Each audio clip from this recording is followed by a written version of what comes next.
We're live streaming now. What's up, everybody? I am super happy because today the live stream started, but it actually started with more than one person, which is awesome because that's only happened maybe like 3 out of the 15 or 20 times. So that's really, it makes me feel good. But it's been really great doing these live streams. I think that for a lot of my YouTube career, live streaming was a component that was missing from my YouTube channel. And live streaming is such a great way to connect more directly with your audience. I think that it's something that's really important to do on a kind of more frequent basis. If you have a YouTube channel, essentially, you should have a posting schedule and also a live streaming schedule. These should both be components of your channel, because if you are just posting content, it's kind of like people can just know of you. It's harder for them to form some kind of relationship with you. And one of the things that really gets loyal people in your audience is actually connecting with people and interacting with them in some way, even if it's just once or twice. That goes a lot further than like having the fanciest video or any of these other things that people often think about. Actually interacting with your audience base is really powerful, and in a lot of cases you can make a YouTube channel and not even earn any money from it, but interact with your audience, and that turns into something that changes your life in some way or brings some big opportunity into your life. You can get yourself into a scenario where you just are able to be accessed by the rest of the world. And typically a lot of our problems in life come from that we isolate ourselves, when really there's tons of people who want to help and we can help them and become part of great things. But we disconnect ourselves from being able to get in touch with these people. And by running a YouTube channel, again, even if you're not earning anything from it, you put yourself out there and you enable the potential for the rest of the world to get in touch with you and work on something with you to happen. And it's really amazing what that does to somebody's life. And it's one of the reasons that I really recommend that people make YouTube videos and run channels. Regardless of what you do, it can just make whatever you do in your life more of it, you know? It's wonderful. It's good to see you, Bray. Thanks for joining. Look, there's 3 people. It's only like 4 minutes into this call and we have 3 total people. That is so awesome. How you doing, man? Doing great, man. I'm loving the process. Hey. Did you hear me? Yeah, I can hear you well. Okay, yeah. I only been joining the live chat since the past month. Yeah, it's been like And 4 weeks. Cause I didn't live stream the last one. Yeah, yep, true that. So, only been part of the chat for like a month, and I'm already starting, seeing new people here and there, and we're starting to chat on the Discord chat a little better, and it's really good. I'm liking the community you're creating. Helping be a part of something is always great. And it's definitely picking up a bit more now. And one of the things that I struggle with in groups is that I personally try and avoid social media in my personal life. Like, I don't like being constantly accessible. I like having periods of time where I'm just not anywhere near my phone or my computer. I think that's really important for mental health. So I often don't respond as much. And I'm trying to find a balance of like how to instill people in the community to participate in the text without me actively doing it as much myself. That's something that I've found in my life, is that sometimes if you force a situation, it makes you get what you want, but in a temporary way. Whereas if you nurture other elements and other people, then you can get what you want in a more permanent way. So it's been interesting learning all about this. And I think that the cornerstone of this group right now is just being able to meet regularly, and we say what we're going to work on, and then we ask each other about it next time. That's really it, and anybody can join and do that regardless of what you're trying to do. You don't like have to be into online income. You just have to want to improve something and want more accountability in that something. And then all you do is join, and then we keep track of this, and it's a learning process. And I'm new to hosting this kind of stuff. Like, new-ish. You know, I've been making YouTube content for a while, but working with other people to record is something that I really like. And I like that this is free, so it's accessible. But I love the idea that technically anybody can reach out and communicate to this group, right? If someone watching this right now, whether it's right now live or way, way, way later in the future, like they could reach out to this group and just join it, you know, and talk directly to the people involved. And I really think that that is something that I want to make very accessible. It's something I find a lot of meaning in being a part of. Okay, that sounds great, man. Dang, you just got a great mindset, man. Great mindset. It's from YouTube. You just watch YouTube videos from a bunch of different people over and over and over and over and over again. You're like, I like that trait. I'm going to expose myself to that person a lot. Watch like all their videos for like 2 weeks. And then you find someone else and you're like, ooh, I like the way she does those videos. Right. And that's what's so great about it. You can just, if you have internet access, you have access to all this teaching information on YouTube. And it also represents the ability to monetize that same information that you're accessing. So it's one of the, it's like a full cycle. So who's the top people you're watching on YouTube right now? I watch a lot of niche kind of stuff. Like there's this guy, his channel's Chili Chump. I can show it real quick in the live stream. Alright. And he does a lot of videos about chilies and growing chilies, because I'm trying to grow chilies right now. And I was all happy and excited about it for the first month because it was going great. But then like the cats killed 2 of my chilies and then 2 more died, and like 80% of them are all dead in a period of a week. And I was just like, oh man, I started freaking out. But this guy's, his channel's awesome because he's so like into it, and that's what's great. It's just like content by somebody who really enjoys it. They're not like forced to work on it. They like care, and they have a personality. It's like the classic YouTuber scenario where they're doing something about something they love, and they have a product. Like he has like I don't remember exactly how, but he has some kind of digital product that he sells. Whether it's like a guide on how to grow something, I don't remember exactly what it is. But it's the classic scenario where you have regular content, and this produces traffic for free for you, and then you have a product that monetizes that traffic. And what you can find this way when you're running a YouTube channel is, say that you've gotten to the point where you've monetized your channel with ad revenue. Ad revenue represents a tiny portion of what you actually could be earning from your channel if you just had your own product. And that's something that is really, really important. And if you pay attention, you'll notice that a lot of these like major popular YouTubers, they all have this scenario. They create content, produces traffic. That traffic is free to them, and free traffic in the online world, that is like the best thing that you can have. Because if you have free traffic, you have free for what everybody else pays for. And this puts you in a very unique scenario where you can do things in real life that may actually lose money, you know? But in the internet world, that causes all these things to happen that gain you money from the act of doing that. It's so fascinating how you can use this online income and the power of a YouTube channel to just kind of warp what is profitable into something that normally wouldn't be. And an example that I like to talk about is with Reyes the entrepreneur. So if any of you guys don't know about this, Yep.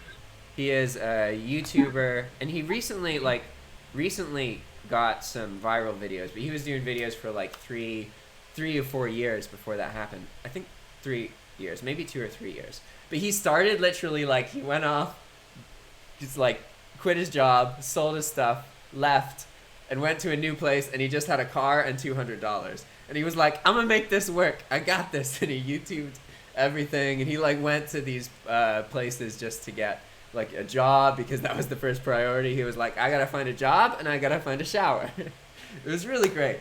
But then you see his progression over time, and what's really fascinating for me is watching the times where he literally just is like, guys, I don't know if I can keep making these videos. I gotta stop. I gotta figure. I don't know. Like he shows you the struggle. It's so authentic and so real.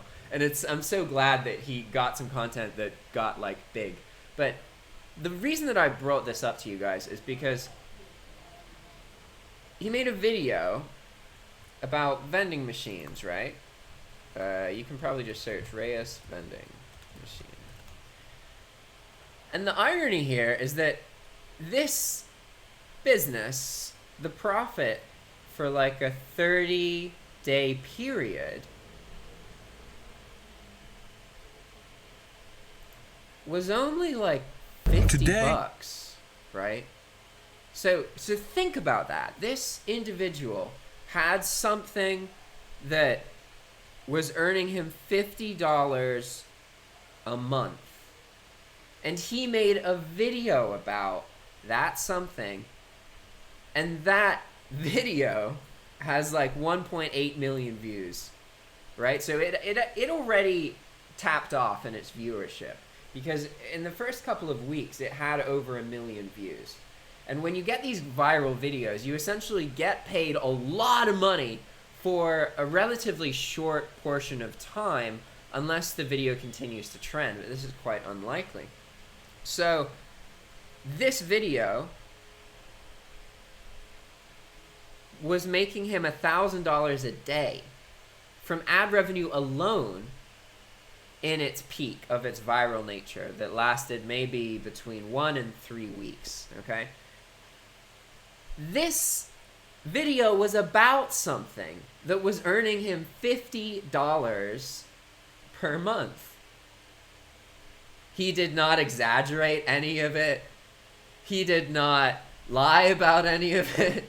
He was completely honest about how much money this vending machine thing made. And it wasn't exactly $50. It was either a little bit more, a little bit less. It was definitely not more than 100, right? Definitely not $1,000 per day. Like, that is insane. And I like to talk to people about his channel because it's a really interesting example of, like, what happens if you do keep at it and you just keep creating content. And you can see his channel and study it and literally see him talk to you about the times that he was giving up, and then see the dates and see that he didn't post a video for X months, right? It's super interesting.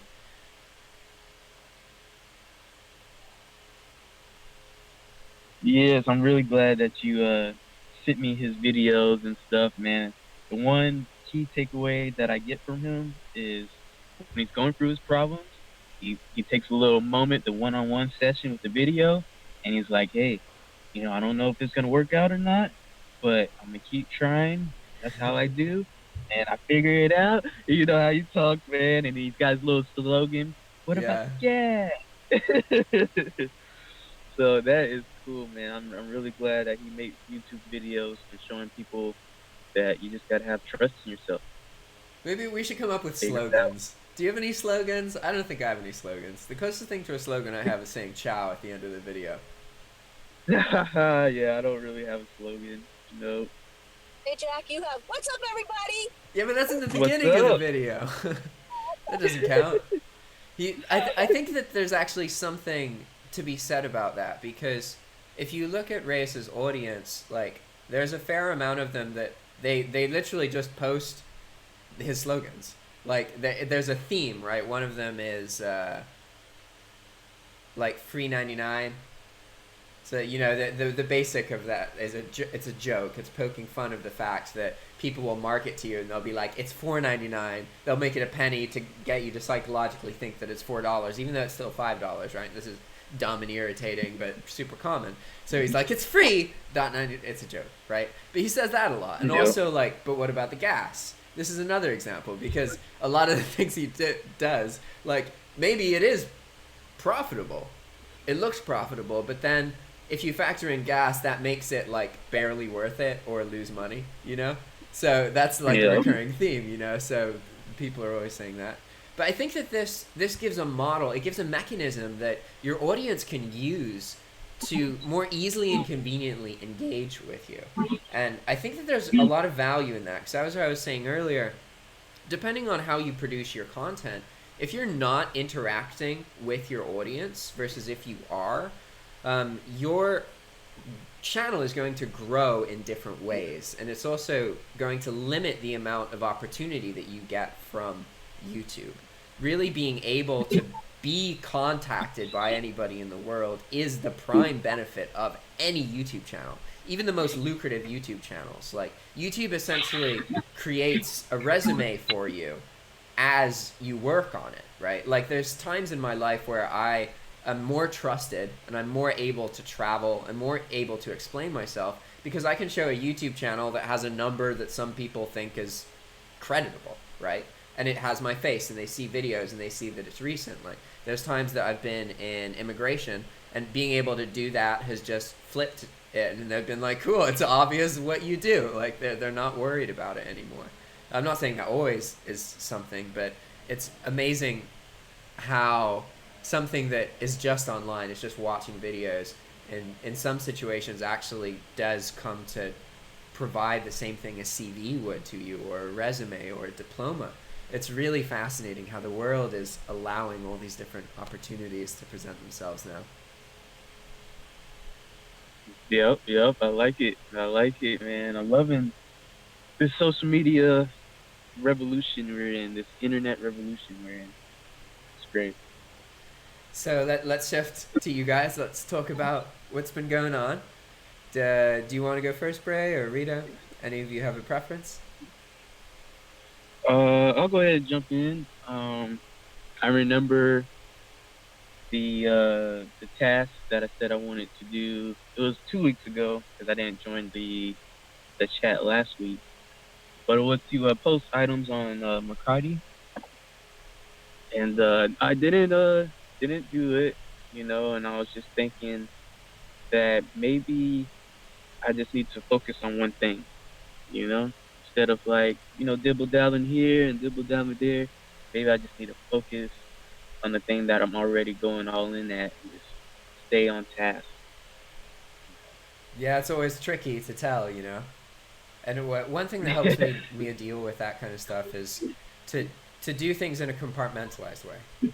So what I mean by this is that you want to progress something to a certain point where you've achieved something in a way that lasts. For example, if you list an item, you've done something that makes things bigger in the future, right?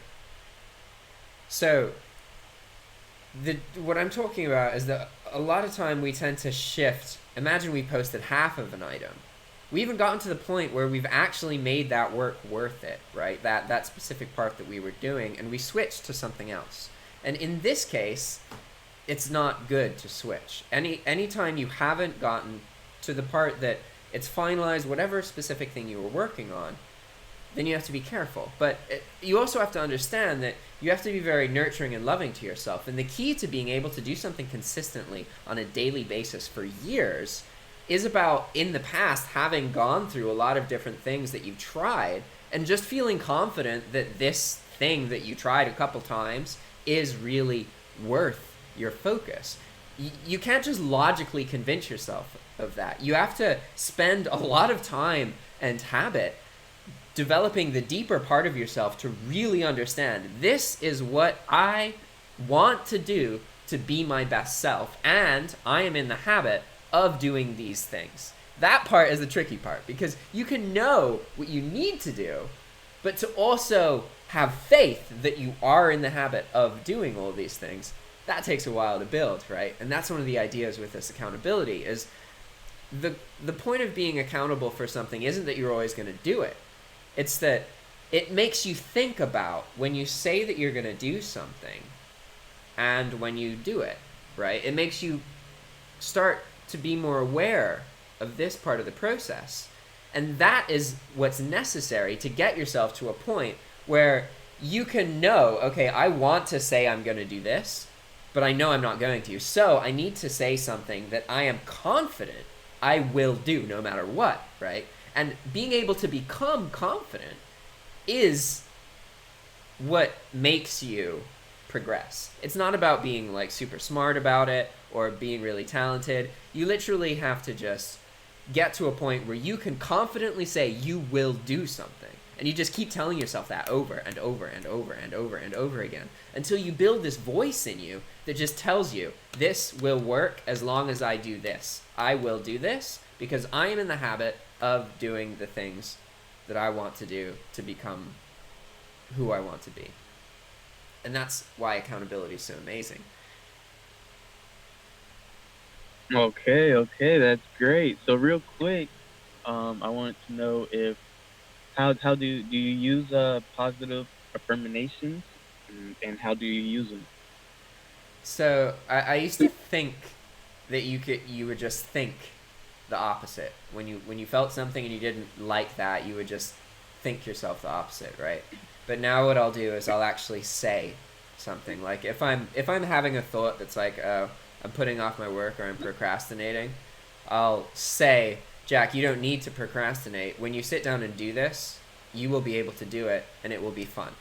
And I have to actually say that, because if I just think it, it's not the same. It doesn't actually start to cause a change. But if I say something to myself, like talk to myself that way with a voice, that directly starts to rewire the thoughts. And it takes a while, but every like 6 or 7 months, you can have eliminated a thought pattern, right? Like one of the things that I used to do a lot is I would say, I have to do something. I have to do this. I have to do this. When the reality is like, I want to do things. And when I want to do something, if I focus on this, I'm able to pursue things a lot further than if I start something out of feeling the obligation of having to do it. This is just naturally a weaker motivation for me as an individual.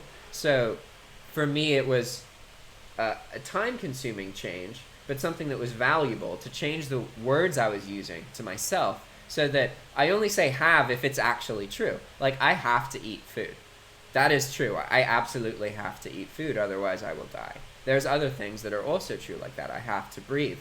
But really, these are the only things I have to do. And everything else is something I want to do. And I think that this is true for most people. We just tend to motivate ourselves out of this pressure that, again, as I mentioned earlier, will cause a temporary progress, but in the long run, be a fraction of the amount of growth that you can get by nurturing yourself. And that's why it's tricky, because you have to learn to be diligent while not getting angry at yourself. Because anytime you're getting frustrated or angry at yourself, you're building this part of you that isn't going to do what you want, and you're making it stronger. So you have to accept yourself the way that you are and become able to accurately predict your actions, and then from that point, rewire the way that you think about, the way that you talk to yourself, so that you can get results out of the things that you want, and you can be confident that that's going to happen. Because you can think that you're going to get results, and then you're going to be confident because you got those results. But it's not that way. It doesn't go results, then confidence. It goes confidence, and that gives you the results. You have to create the confidence in yourself. And the main way to do that is by taking control of your voice. You can't just have thoughts. You're going to have bad thoughts sometimes. Your brain calculates everything that's possible. There's going to be things that bring you down. You have to be able to tell yourself what you want with your actual voice, just like I'm speaking right now. One of the reasons that I do YouTube videos is because it forces me to do this. It forces me to express a part of myself in a real way, and then I always feel significantly better after I make videos. No matter what I'm going through in my life, if I am able to actually record a video, not stop it, and get to the end of the video and conclude it, I will always feel better. And that is something that's really useful. Again, it's part of this YouTube full circle. You have the parts that motivate you. You have the parts that are based on something you're already doing that you enjoy. You get free traffic. You can create a product relevant to your audience. YouTube allows you to have all the parts that normally you would need to go elsewhere for or pay somebody for. If you're selling something, you pay the platform. If you're not paying a platform, then you're paying for advertising. YouTube allows you to have all of the things that you need, and that's why it's such a valuable tool. Yes, I love it. I love it. Yep. Yo, dang, no B today. Where's B been at? Have you talked to him? No, not recently. He'll join again at some point. Okay. I love B. He's one of the only like other like actual regulars. He's really fun to talk to. I think he told me there's a lot of stuff like going on in his life, but that's also it's interesting how I want to say that it's good to have a peaceful life, but a lot of times if you find people who really stand out or are interesting in some way or different, and you get to know them, you see that there's a lot of not peace that they went through to become the peaceful way that they are. It's more rare to meet somebody who is quite interesting and different, but had a completely normal life. Like that happens, but so it's tricky because it's good to have a life without trauma in these things, but also going through trauma and going through these problems is almost necessary to be able to get the most out of the life that you have here. So it's almost like it's good to have them in your past, but not now. maybe this is the philosophy to take. No pain, no gain. You know, that's how it goes, man. It's crazy. Like, man, I was just, that's what I do on YouTube. I look up documentaries. I look up other people's success stories, and the common theme is just like you said, man. They went through way worse stuff than I did in my life, and it's like, dang, they came out on top because it's all about how you handle those bumps in the road, those bad experiences, and how you self-analyze yourself, you know, moving forward. Are you letting those bad experiences be a plague on you and you're pushing those experiences onto other people in your life, or are you letting it build you up and now you're more hard, you're more hardened in your emotion area where you can handle some, bigger pressure and stuff like that.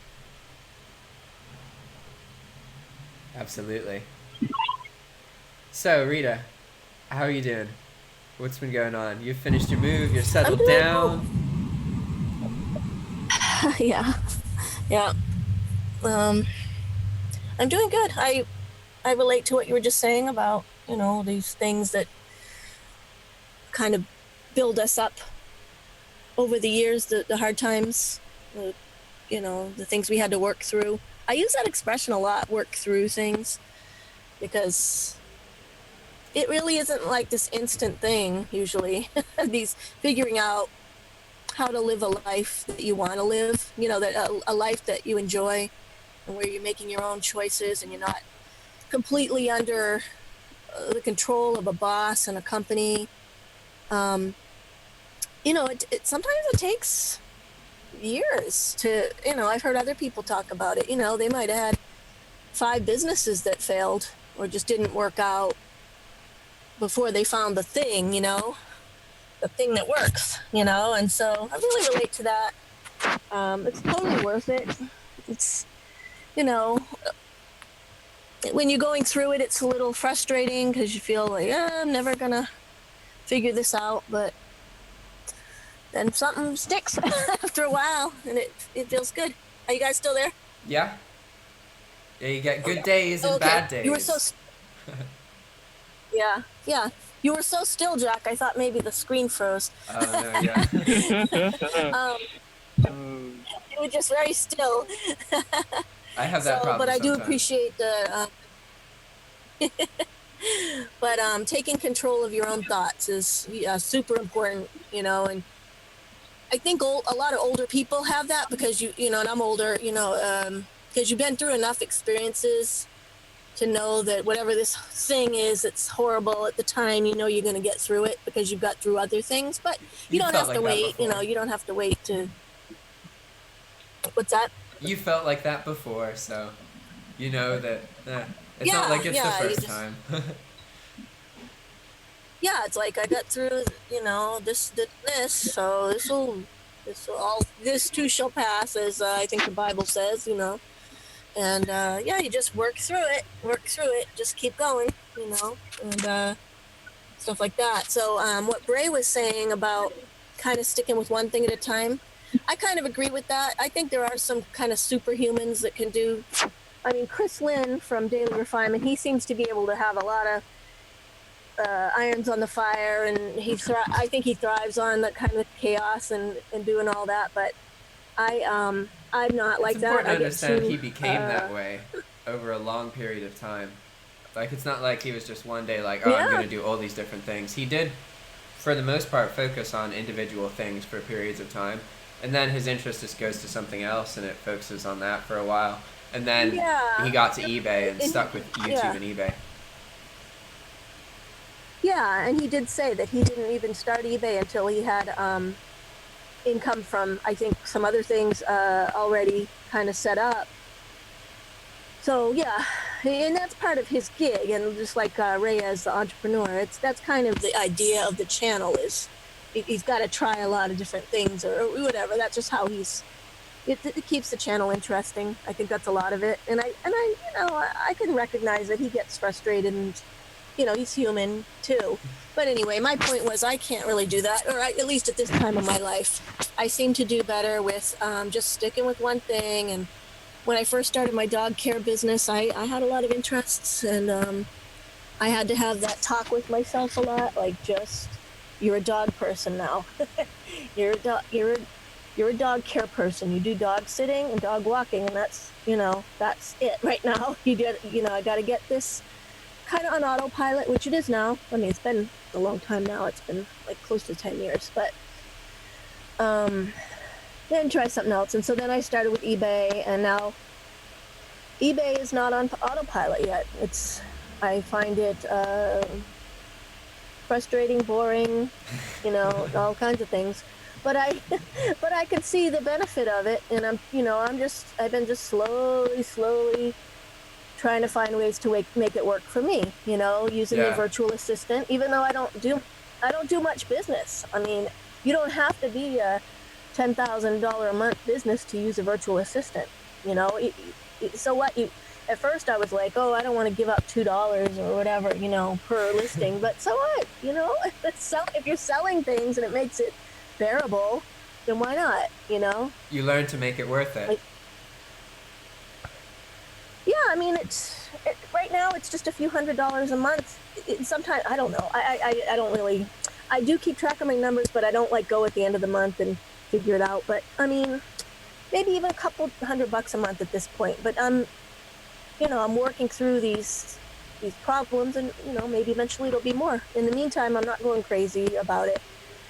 For the most part, I used to beat myself up a little bit about why aren't I like Chris Lynn?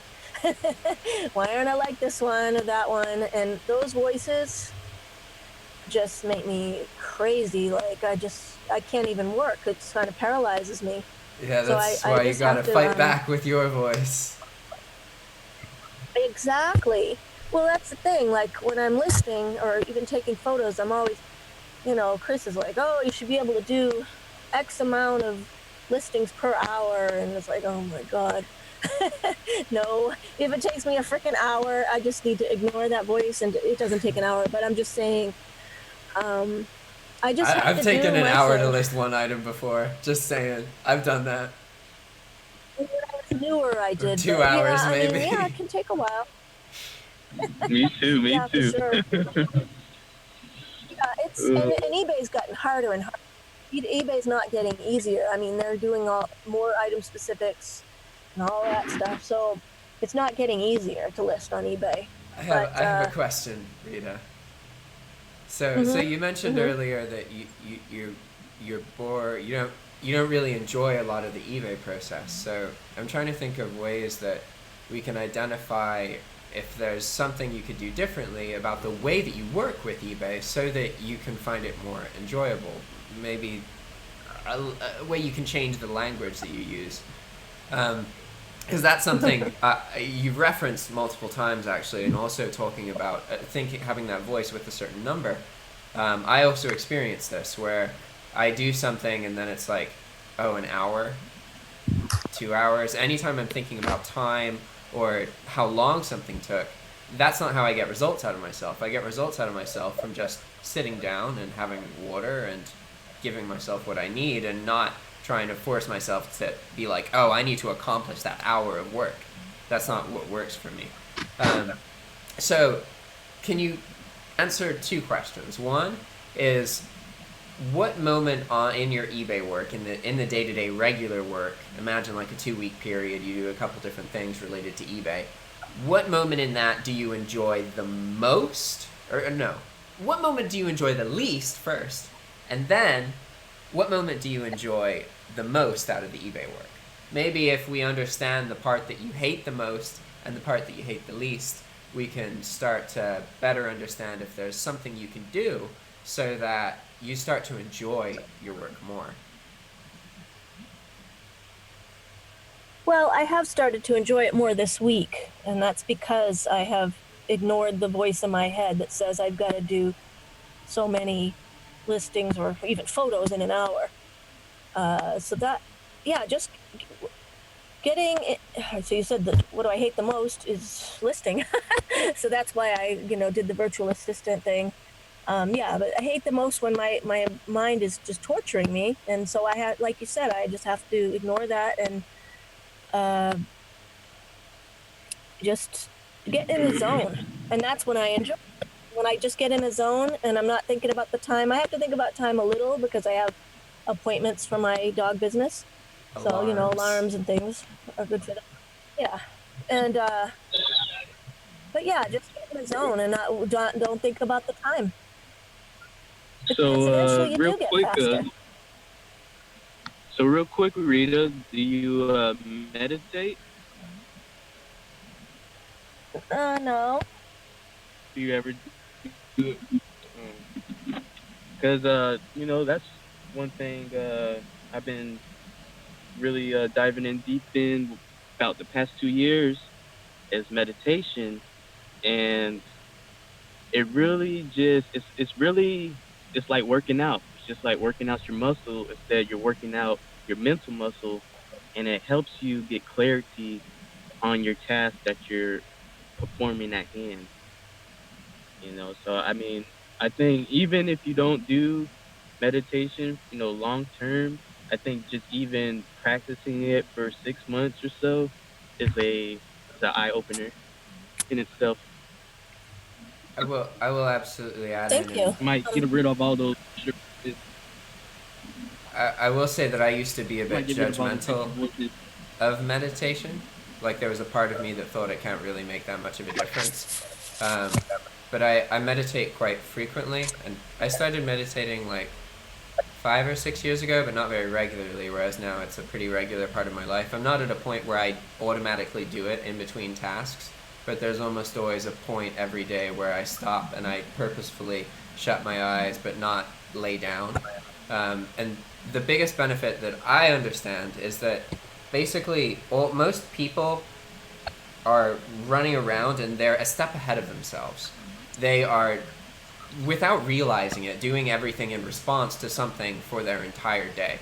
And this causes you to do things, but in a less effective way.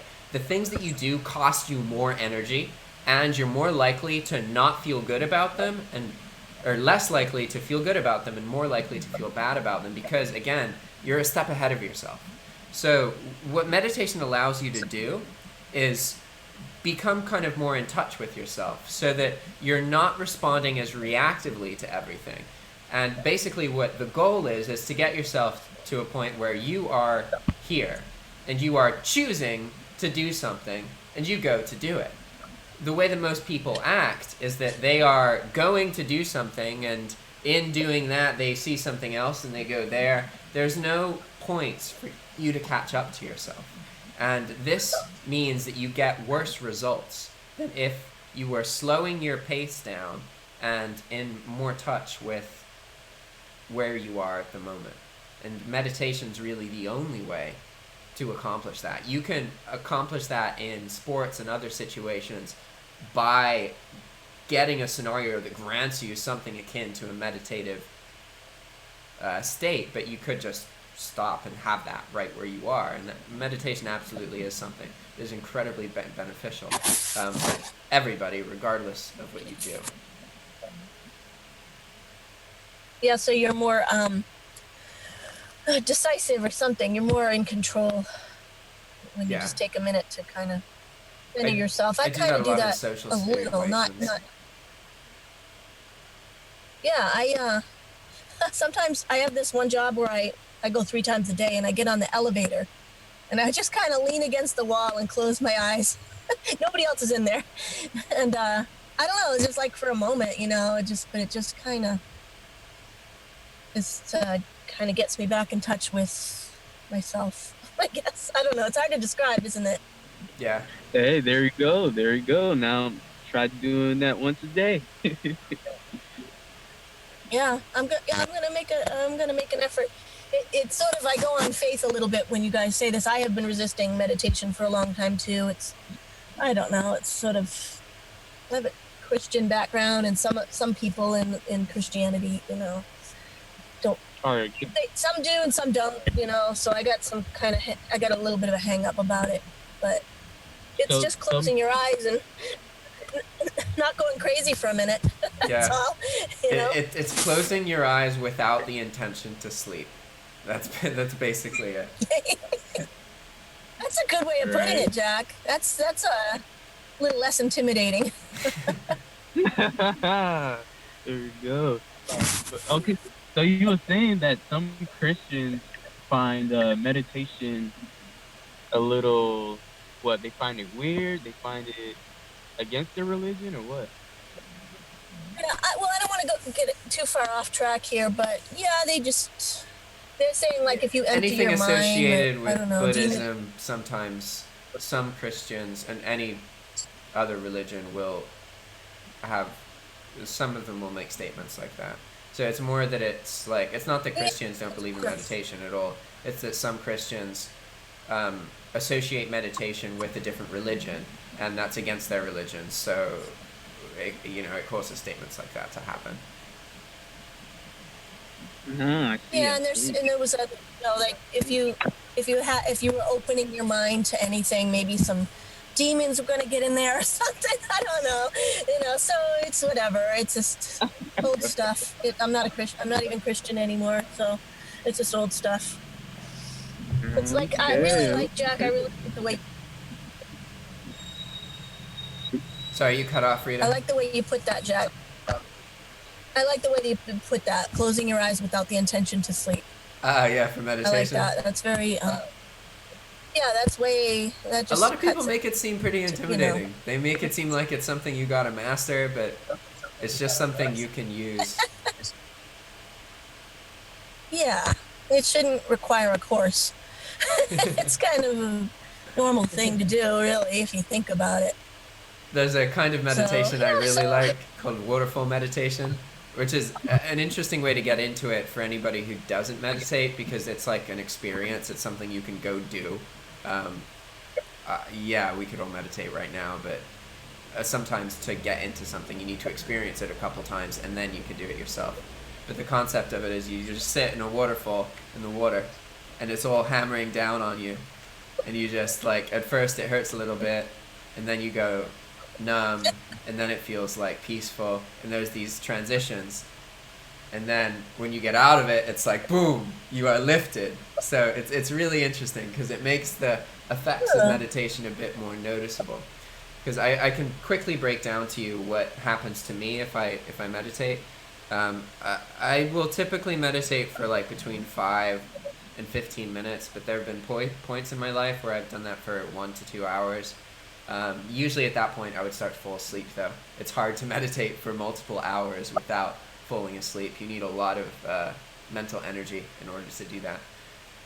But as soon as I enter I shut my eyes, I'm going to start having thoughts that are like, oh, I hear a noise and I want to look at it. I want to look over there, or I'm hungry, or I'm thinking about something. I want to do something else.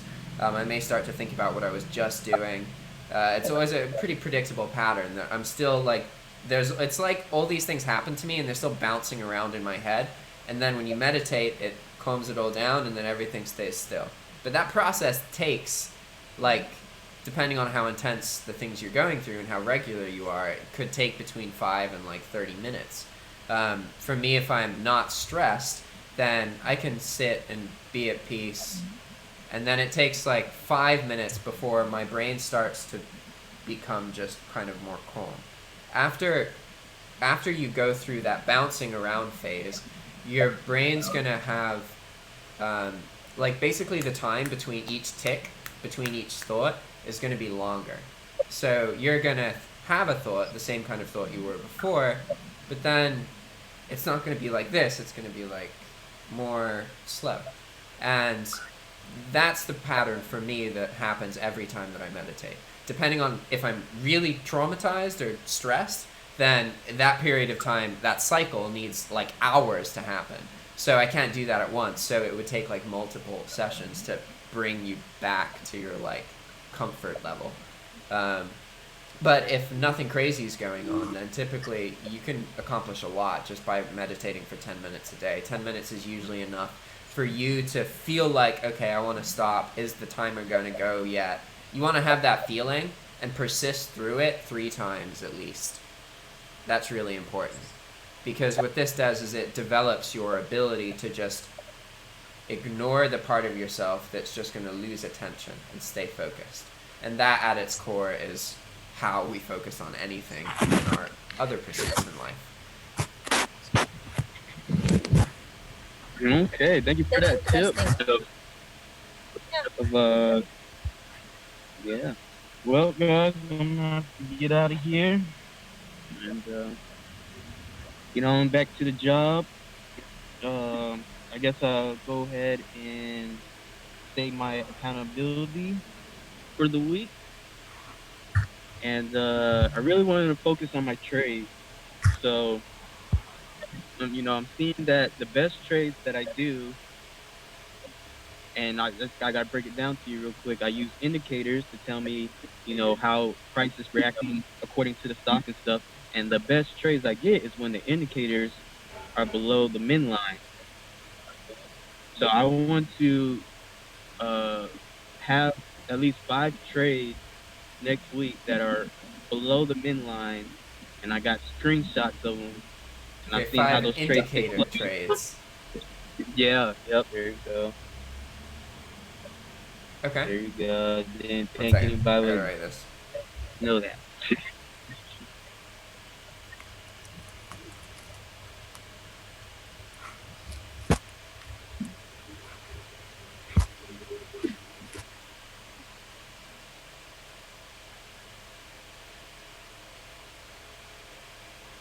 So you will make 5 indicator trades. Yep, below the min line. Okay. Below the min line. And so you've done a lot of different kinds of trades, and this is a specific kind of trade based on all the ones that you've gone through that is more profitable than others, so you want to focus on it. Is that right? Correct. Yes, sir. Awesome.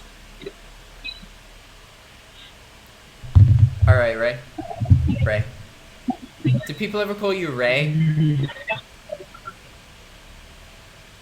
Me? Yeah. Oh no, they call me Bray. sometimes they say Bray Bray. Bray. That's funny. They say Bray Bray or Mr. B. Bray, I like the photo you're using for your whatever on here with the camera. Looks good. What were you taking? Were you actually taking a photo of something, or is that a photo of a photo?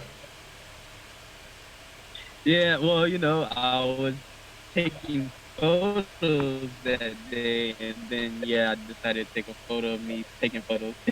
Nice. I was like, is it a bug? So, Is it a food? yeah, I definitely. No. It poses a question. What is he looking at? Shot. Yeah, that's cool. I didn't think about it that way. So, Yeah, All makes right, you look you guys, inquisitive. all right. Enjoy your day, Bray. Take care, All Bray. right, you guys too, man. Thank you thank you for doing this chat every Friday, man. I hope to see you next Friday. I'll be more regular now because I was traveling and I was at one of my close friends' weddings, and yeah, so now I'm back in Nicaragua, back to my regular schedule. Very Yeah, you had good. pent up All demand. right, you That's guys. why you See had you to later. say bye-bye. So now I want to talk with you, Rita, and then after that I want to look at. I haven't looked at the chat at all, so I have no idea Uh-oh. if people commented on anything. So I'm gonna pull that up real quick. Here we go. Nice. Okay. So what about you, Rita? What do you want to work on over the next week? Yeah, just same thing as last week.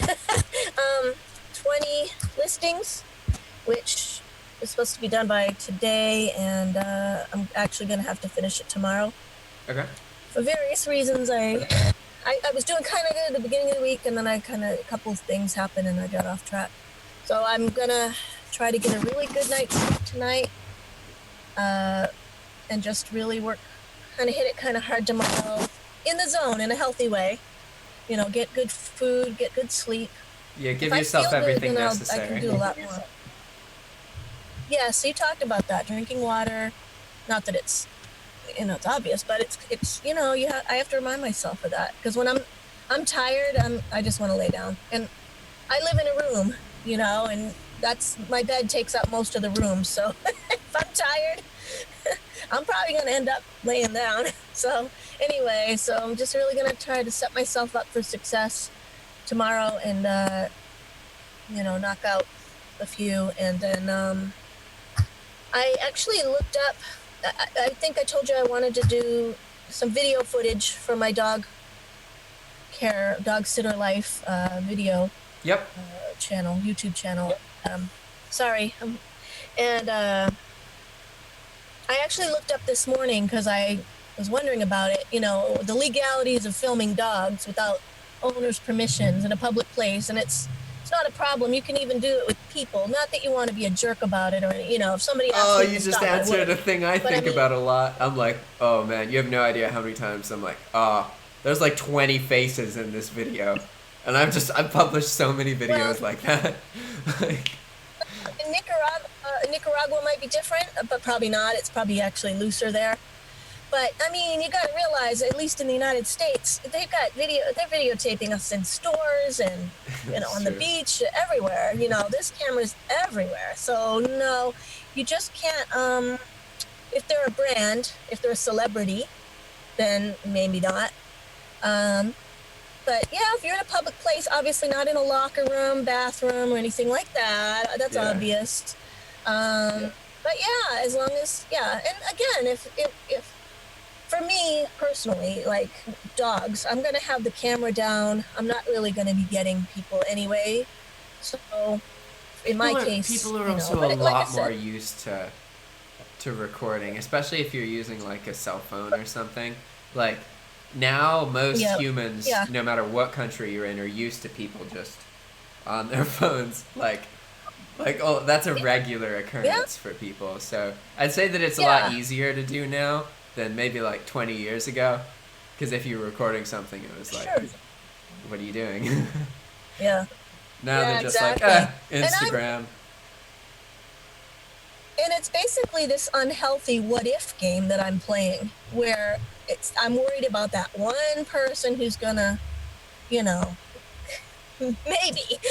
not even happen. But, I'm always worried about that one person who might say something. You know what I mean? And so I need to just get over that, because that holds me back. Just get out there. What I do for get up that close to is the dogs. think about the fact. I think about the fact that every time I've had that feeling, I've been wrong about what ends up hurting me, and something else ends up hurting me. I'm never right about it. So I know that if I'm worried about it, it's all good. That means it's probably not going to happen, And nothing's the end of the world. So somebody says, "Hey, will you stop videotaping my dog? I don't like it when you videotape my dog." And I'll be like, Yeah, all okay. right. We'll go All to a right, different bye-bye. park. Yeah, or whatever. It's just no problem. It's not a big deal. I think they're going to I be make a more big deal of interested everything in in my talking head. to you because you're videotaping dogs versus have a problem with Yeah. you videotaping dogs. You'll probably meet some cool people that way. Yeah. Well, I went last week, I think it was, and I talked to a bunch of people just because I was nervous about videotaping dogs. So I was telling them what I was doing, and everybody was really friendly. Well, I shouldn't say everybody. 2 people that I talked to were very. I only talked really to 2 people, Everybody. but they were fine. Everybody you I talk to know is that's friendly. everybody. I exaggerated a little bit, but everything was cool. It was fine. So yeah, all the things we miss out on when we're too scared. It's just too bad. But it doesn't have to. I can change. I can change the way I do things. So. So what about, how's the Good stuff. Fiverr So thing that's. been going with the videos? Because you mentioned that as well. I haven't sent him anything yet because I just got worried about sending too much that was crappy, and I just I guess I wanted to get some more close up stuff done first, and then send it all to him. And you know what? The thing is, it's the same with a lot of things. Like if he thinks I sent too much for him, or he doesn't like the format, he'll let me know. Yeah. You know what I mean? And if he doesn't, then you'll find somebody who does.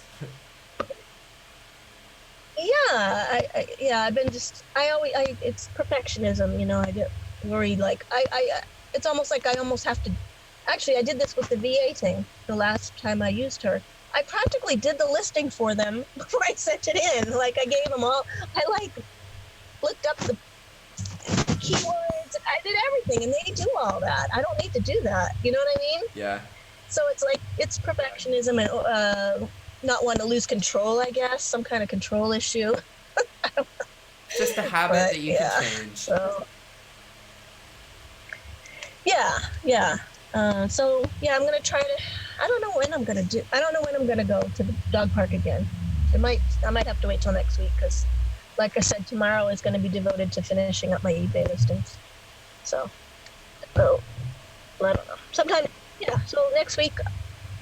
I'll commit to next week. I will get to the dog park, take some better footage, and get it sent into the dude and see what happens. There. Awesome. So you're gonna go to the park, and then what do you mean by better footage compared to the footage from before? Can you explain more about that? I don't know. I guess it's because, well, I want to get a little closer to the dogs. Okay. Yeah, dogs are super cute. I don't think he could. If they're more detailed, they're more cute, right? Makes sense.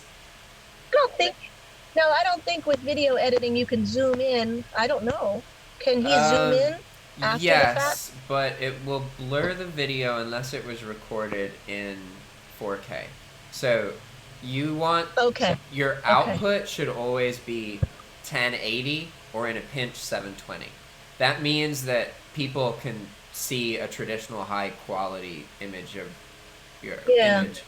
So one of the advantages to recording in 4K, you don't want to actually output in 4K. But if you record in 4K, then you could eliminate up to 75% of the screen and still have a 1080 HD image.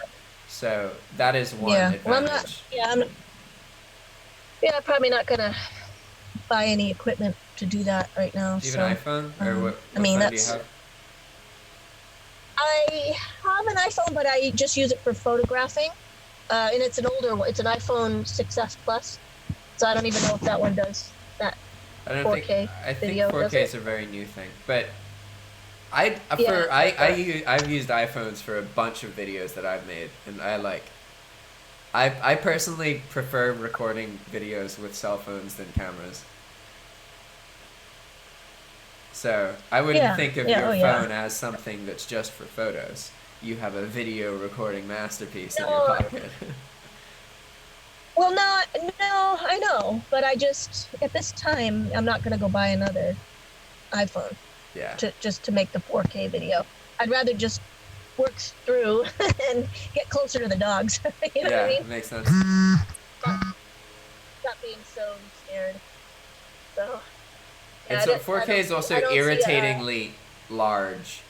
It's way bigger file size, so it's a bit more oh, irritating to yeah. transfer it to people, depending. Oh, yeah. Yeah, so I don't see a big advantage right now in doing that, especially the cost.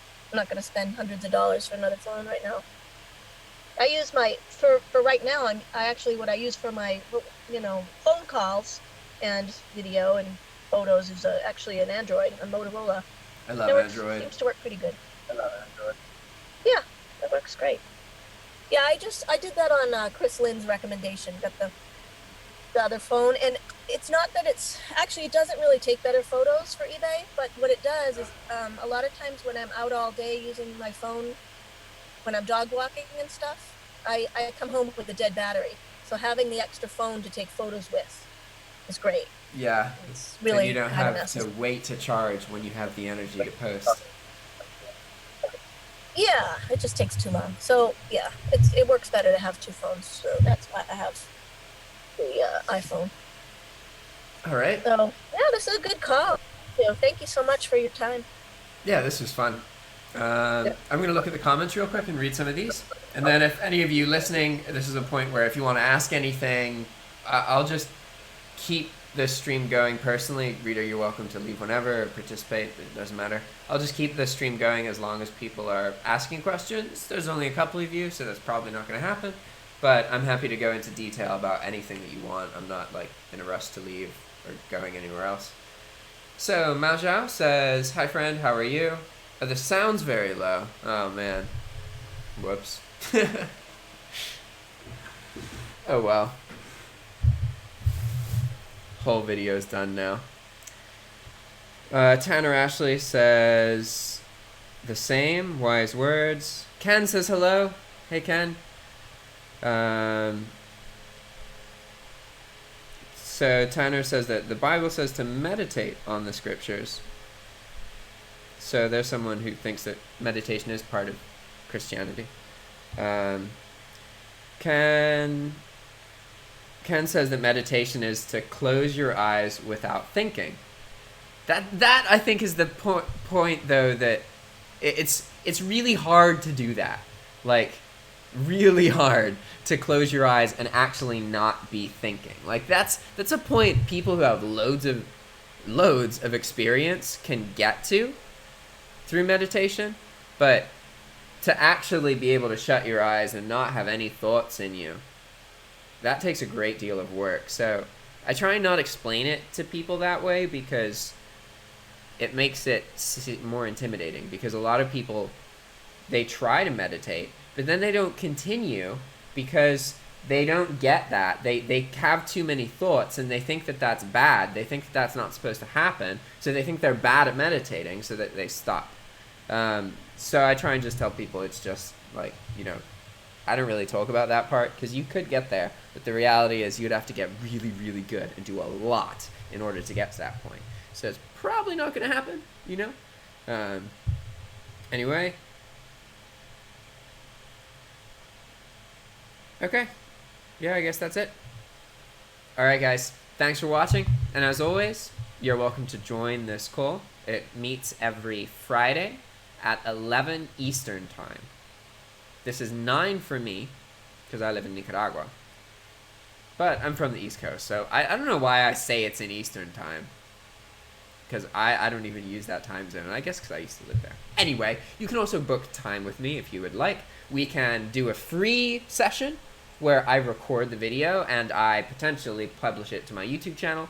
I won't necessarily, but you should assume that if you're using the free section, I'm creating a video out of it and I'm going to publish it. In these free recordings, you can pick whatever it is that you want. You can have me interview somebody. I can teach you something. You can bring a specific problem and I can help you brainstorm a solution for your problem. Whatever you want. You pay $20 for a 30-minute call, and it's private. It's not recorded. We can talk about whatever you want. If you want to ask me questions about living in Nicaragua and what it's like here, etc., you are welcome to, okay? And then also, check out my courses. I have multiple courses at this point, and I'm proud of a lot of them. I'm not new into the course creation scene anymore, which is great. So if you want to learn how to run YouTube channels and learn more about what a lot of the stuff I talked in this live stream, which was about how beneficial YouTube channels are because of a lot of the indirect things that they cause to happen in your life, you can think of running a YouTube channel as a catalyst. A catalyst is something that makes something more, okay? If you have a bunch of gasoline, that's not a catalyst.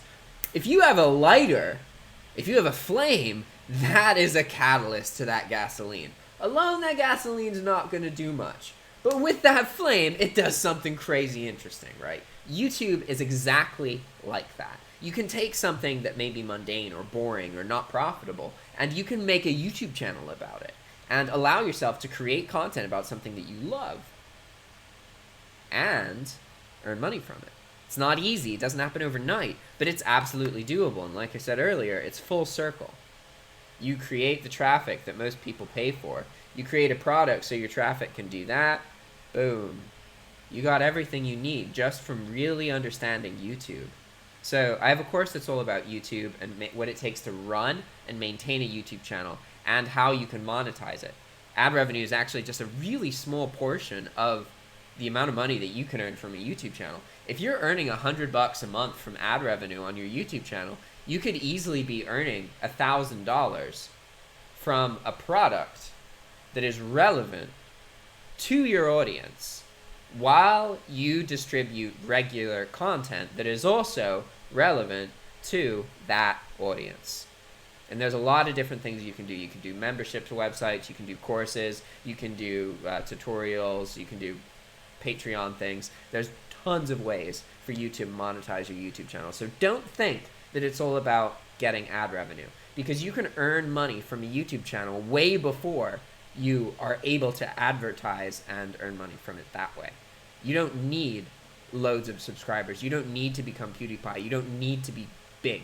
And that's what's so great about it. Most platforms, they have most people, like 98% of people who aren't going to be able to keep going. They're not getting what they want out of it. And then they have the few, between 2 and 10% of people who are doing really well because they've gotten to that point, right? There's this big gap, really. You have a bunch of people who are trying but haven't been doing it for a while, and then you have the people who are doing it really, really well. On YouTube, you don't have to get to that first group. You can literally just make videos. And in my case, my life was changed by opportunities from YouTube videos with less than 2,000 subscribers. It's not a huge number. You could get to 2,000 subscribers. If you can get to 100 subscribers, you can get to 200 or 2,000 subscribers. The way it works, that beginning part can really be the trickiest. Once you have a network of people, you're creating content people like, changes a bit. Okay? So, I also have a course about live streaming. If you want to check this out, it's in the description. This teaches you how to make these YouTube videos just like this one, and everything that you need to know about getting the equipment, all the stuff you need to technically be able to create video. So I have a technical course about it, and then I have a course about running the YouTube channel itself, what goes into YouTube, how to keyword the videos, how to do research, etc., etc., etc. And then in addition to that, I have a video that's all about living in Nicaragua. So if you are interested in learning about how somebody changes their location once they have online work, and what happens in that scenario, how we can use countries like Nicaragua and other places to live and effectively triple our income. If you earn $1,000 a month and you live in the States and you're earning this $1,000 remotely, that's not a whole lot of money. If you live in Nicaragua and you're earning $1,000, you are earning more than most people here with college degrees are getting paid. You can do so many more things. It literally is an overnight switch that completely changes the way that you live and what problems you have. You have less financial problems. That is inevitable. Changing your location once you have remote work is one of the most effective ways that you can increase the amount of money that you earn, because it drastically reduces your expenses. So the Nicaragua course is all about that. Hey Ken, what's up? But yeah, if you want any of those, they're in the description. You caught me just in time. What's up? How are you? I'm doing great, man. Very good. You caught me just in time. Yeah, I was like, let me click here for a minute. So One what's been second. There's a loop, I think. Oh no, it's good. Um, Yeah, I was what's like, been happening a lot? There's a loop, I think. I don't know. It's good. yeah, What's been happening a lot. Oh, There's a loop. can you? So I'll keep you muted, and then when you talk, just unmute yourself, okay? Because then we won't have that loop part, unless you have headphones or something. I'll keep you muted, and then when you talk, just. is it better now? It's like if your headphones are there, then there's like a back and forth of the audio. Or sorry, if you're unmuted. So just unmute yourself right before you speak, and then mute yourself after you speak. We're still gonna hear it, but while you're talking, it's not noticeable. It's when you're not talking that the loop becomes noticeable. Still gonna hear it, but while you're talking, it's not noticeable when you're not talking. This is something that comes up a lot, and so if you watch like YouTube videos, like I always have headphones in for that reason, just because it's a common problem where if you have a speaker, you have sound coming out of your computer and you have a microphone to hear your voice, but it's also hearing the sound coming out of the computer. This is common. Whoa, another person. What's up?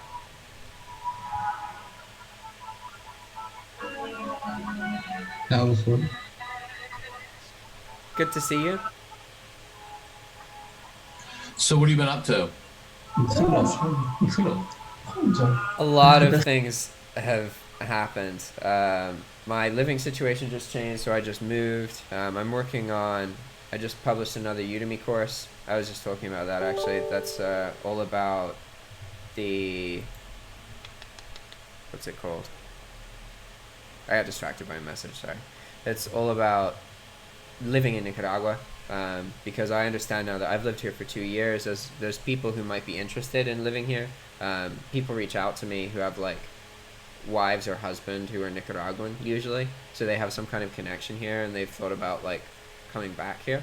And so some people want to learn more about what information is necessary related to that interest. So I made a course about that. But the bigger thing that I'm working on right now is the Spanish content website, and this is off Udemy.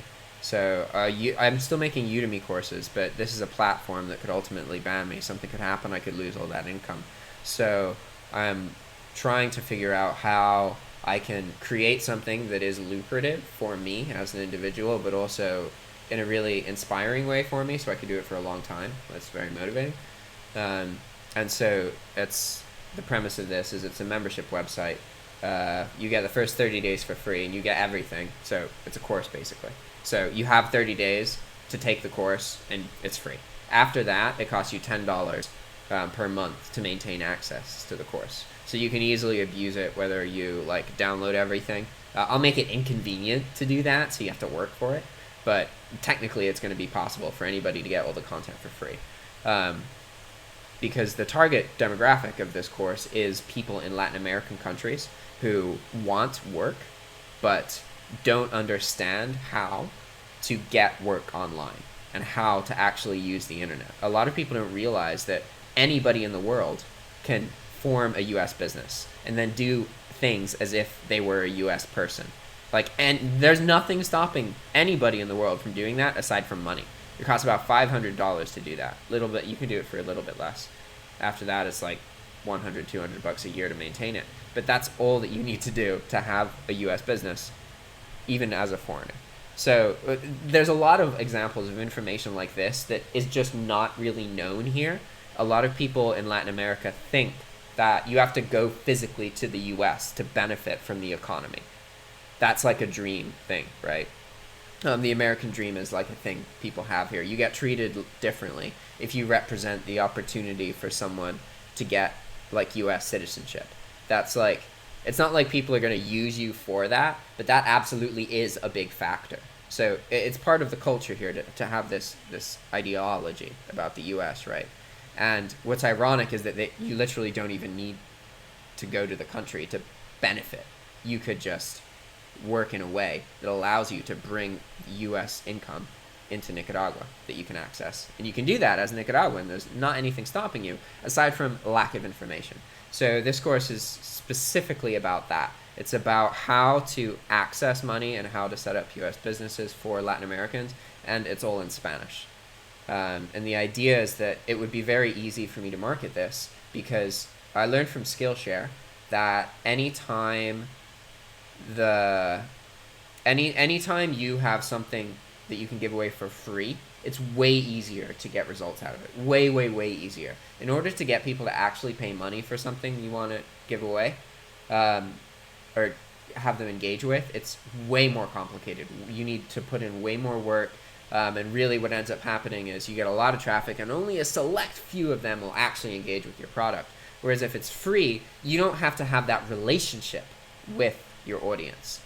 For paid products, you need more of a relationship to actually have them engage. So that's why the marketing model of the course works the way it does. It's monthly, but the reality is that it's free for the first 30 days, just long enough to absorb as much information as possible, but not actually long enough for somebody to make the full transition, because really that would take a year or two for them to change the way they think enough to see that they can fix their problems with online work quite simply. Because here, if you're earning $500 a month, that's a full-time job. You're not getting enough that you can go on vacation, but $700 a month, $800, you are. That's vacation money, right? If you're earning $200 a month, that's not full-time work, but that is like all of your rent. That means you have some major bill that's just gone. The chance of a person successfully pursuing the career of self-employment, if they start in Nicaragua, is significantly higher from my perspective than from somebody who's starting in the United States, because there's more of a contrast here. The difference that a couple dollars per hour makes in Nicaragua is huge, whereas in the US, the other jobs available to you are so much more competitive in that sense. It's hard to be like, okay, how do I leave this job and earn less money, not knowing if it's going to work out? Whereas in Nicaragua, you don't have to leave your job. You could do something online for like 5 or 10 hours a week and be earning more money from your job and then leave. Like that is a realistic scenario in Nicaragua. Whereas in the US, it's not really very realistic.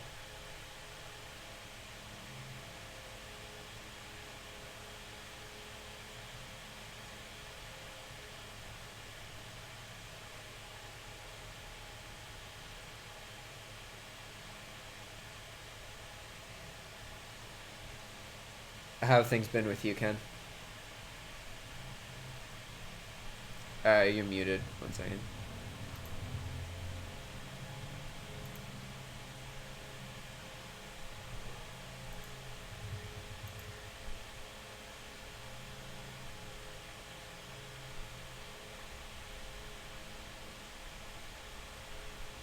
Hey, we got video. What about you, Zhang? How you doing? How do I pronounce your name, by the way?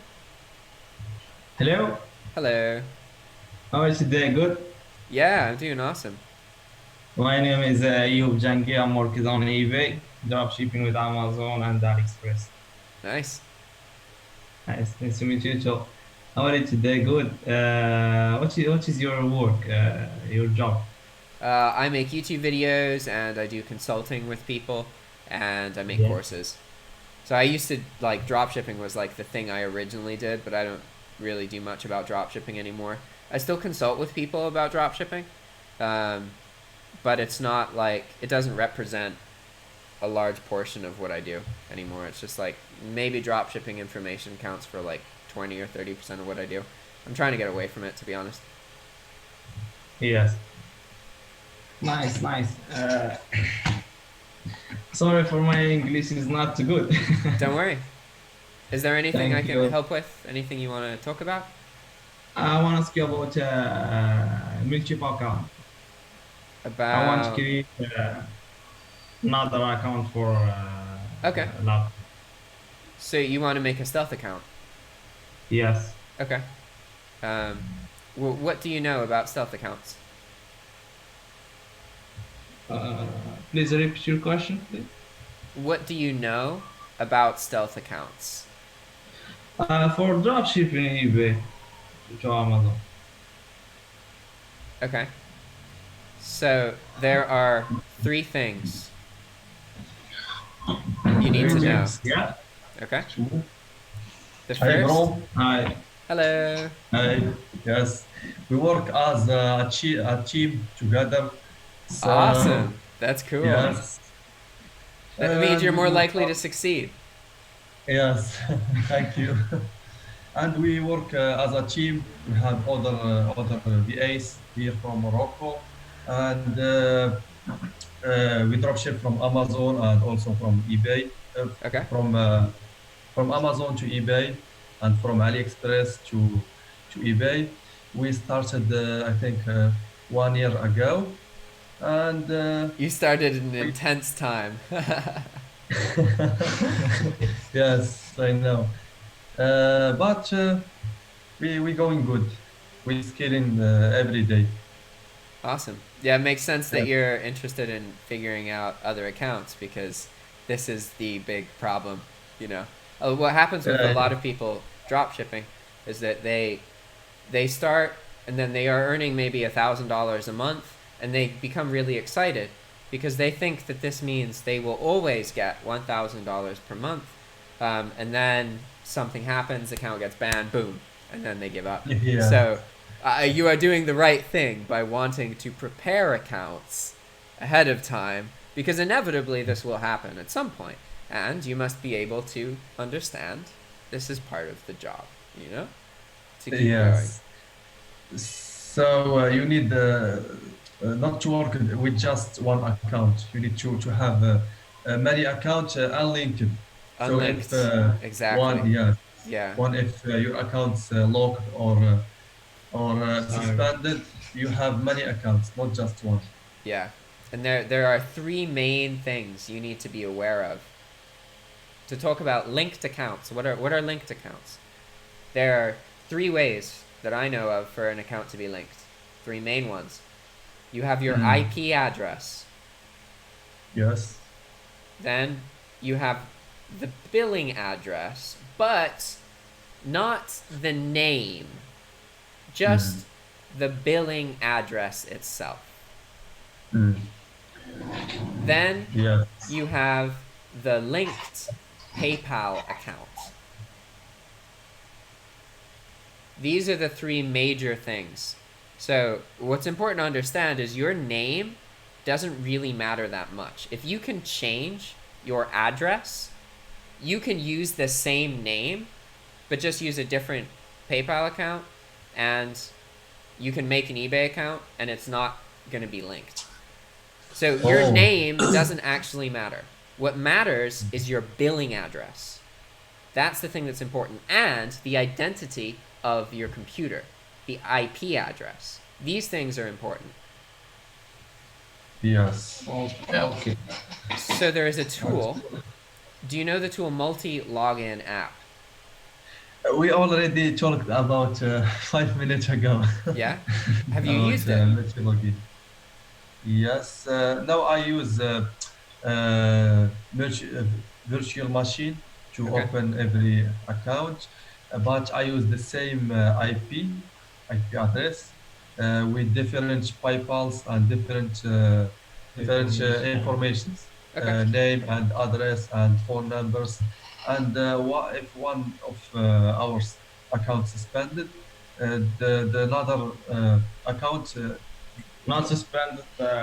مش عارف. That's good. Yeah, you and must we run tests where you purposefully take an account down, or like one that you've created, just to see if this affects other accounts. Sometimes this is good. One thing important to understand, though, is that just because the account doesn't go down straight away, it doesn't mean it's not linked. It can take between 1 and 3 months for the link to be claimed by eBay. And essentially, what happens a lot is it's not like, okay, this account was banned, so 15 days later your account gets banned. eBay looks at things in a way that has a pattern.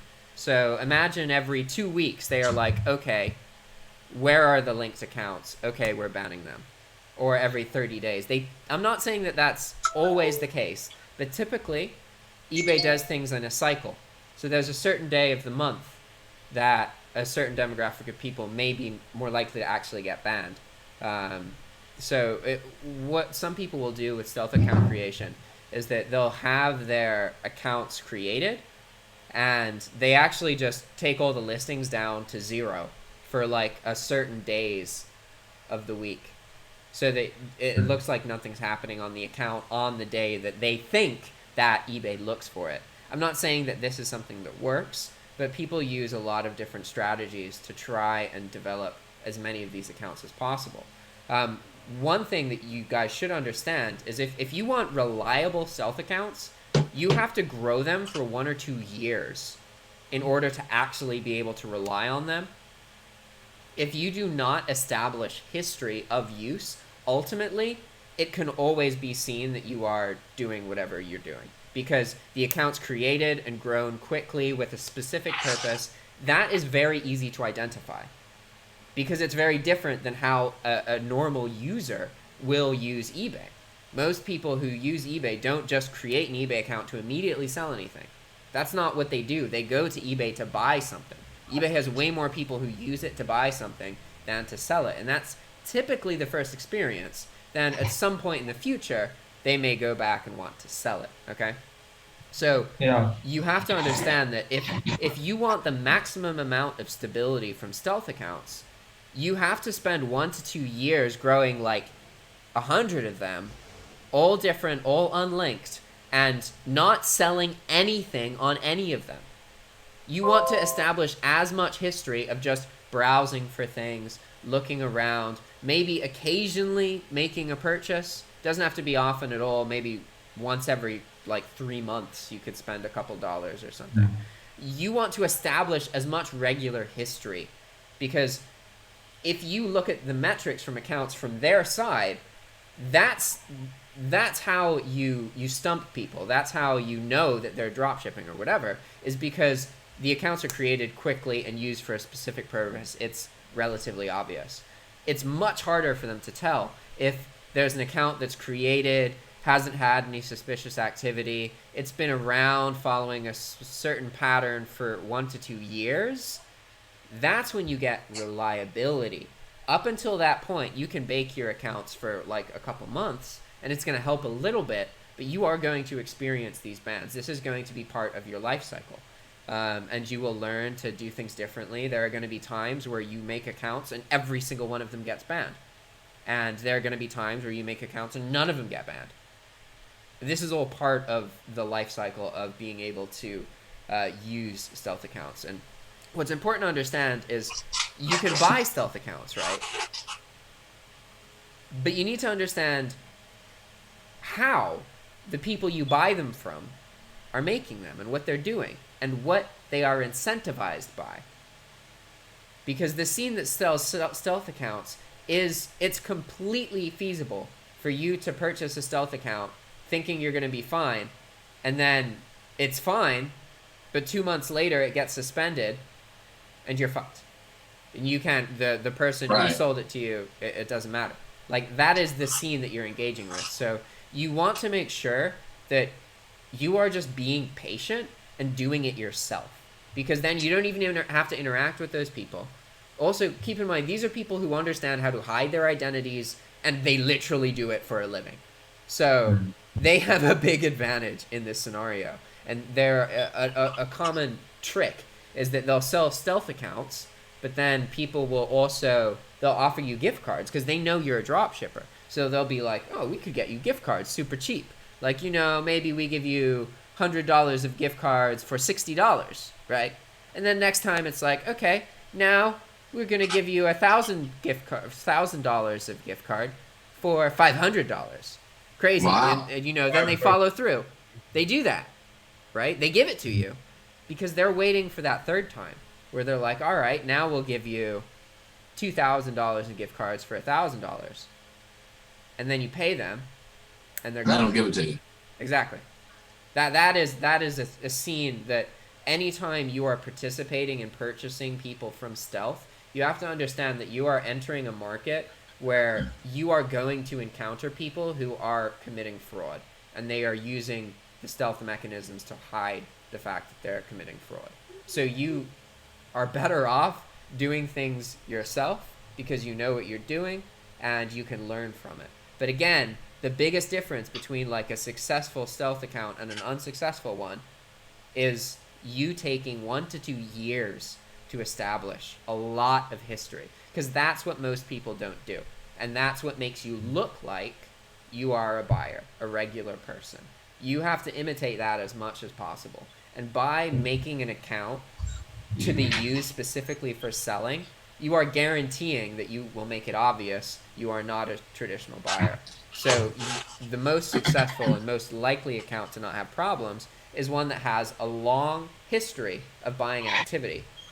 This is also true for stealth account creation in a lot of other platforms. For example, as dropshippers, you purchase things from Amazon. You probably use gift cards to do this. There are going to be... and from or from AliExpress, do you say it again, sorry? and also from AliExpress. Oh, yeah, that's right. You mentioned that earlier. Yes. So there are situations where the account that you buy stuff with, not your eBay account, your Amazon account that you buy stuff with, there are times where this account will get banned. And you have to do the same process where you create new Amazon buying accounts. This is way harder. Stealth on eBay is easier. Having stealth on Amazon buying accounts is significantly harder if you're using gift cards. If you're not using gift cards, it's pretty easy. But I almost feel like eBay has really cracked down on drop shippers. There's a lot of drop shippers, let's just say, even a year ago, that no longer exist. Yeah, but that's always the mentality. Like, if you study YouTube videos about drop shipping, every single year there's people talking about it being dead because of some change that was made. Like, there was a point where you didn't used to get dinged for canceling orders. So you could just cancel orders all you wanted. And so then eBay made it so that you couldn't cancel orders. So everyone was like, drop shipping's dead, can't do it. Like, that is just the nature. Anytime, the opportunity always exists. The circumstances of the market change. There's more or less competition, but there's always something being done by eBay to make what is currently being taught inconvenient. And then something new happens. That is just, it is a pattern that endlessly repeats. And there's more and less competition in response to those circumstances. Yes, right. I agree with you in all the informations that you said, and thank you, thank you for all the informations about the creating the account. 2 year or 1 year. It's it's a long time. That's exactly why people don't do it. Yes. That is exactly why. But think about it. What if 2 years ago you knew about this? Would it feel like a long time to you? You would have 100 accounts right now. You could do whatever you wanted with them. Yes, right. And that is exactly why people don't do it. They are too impatient.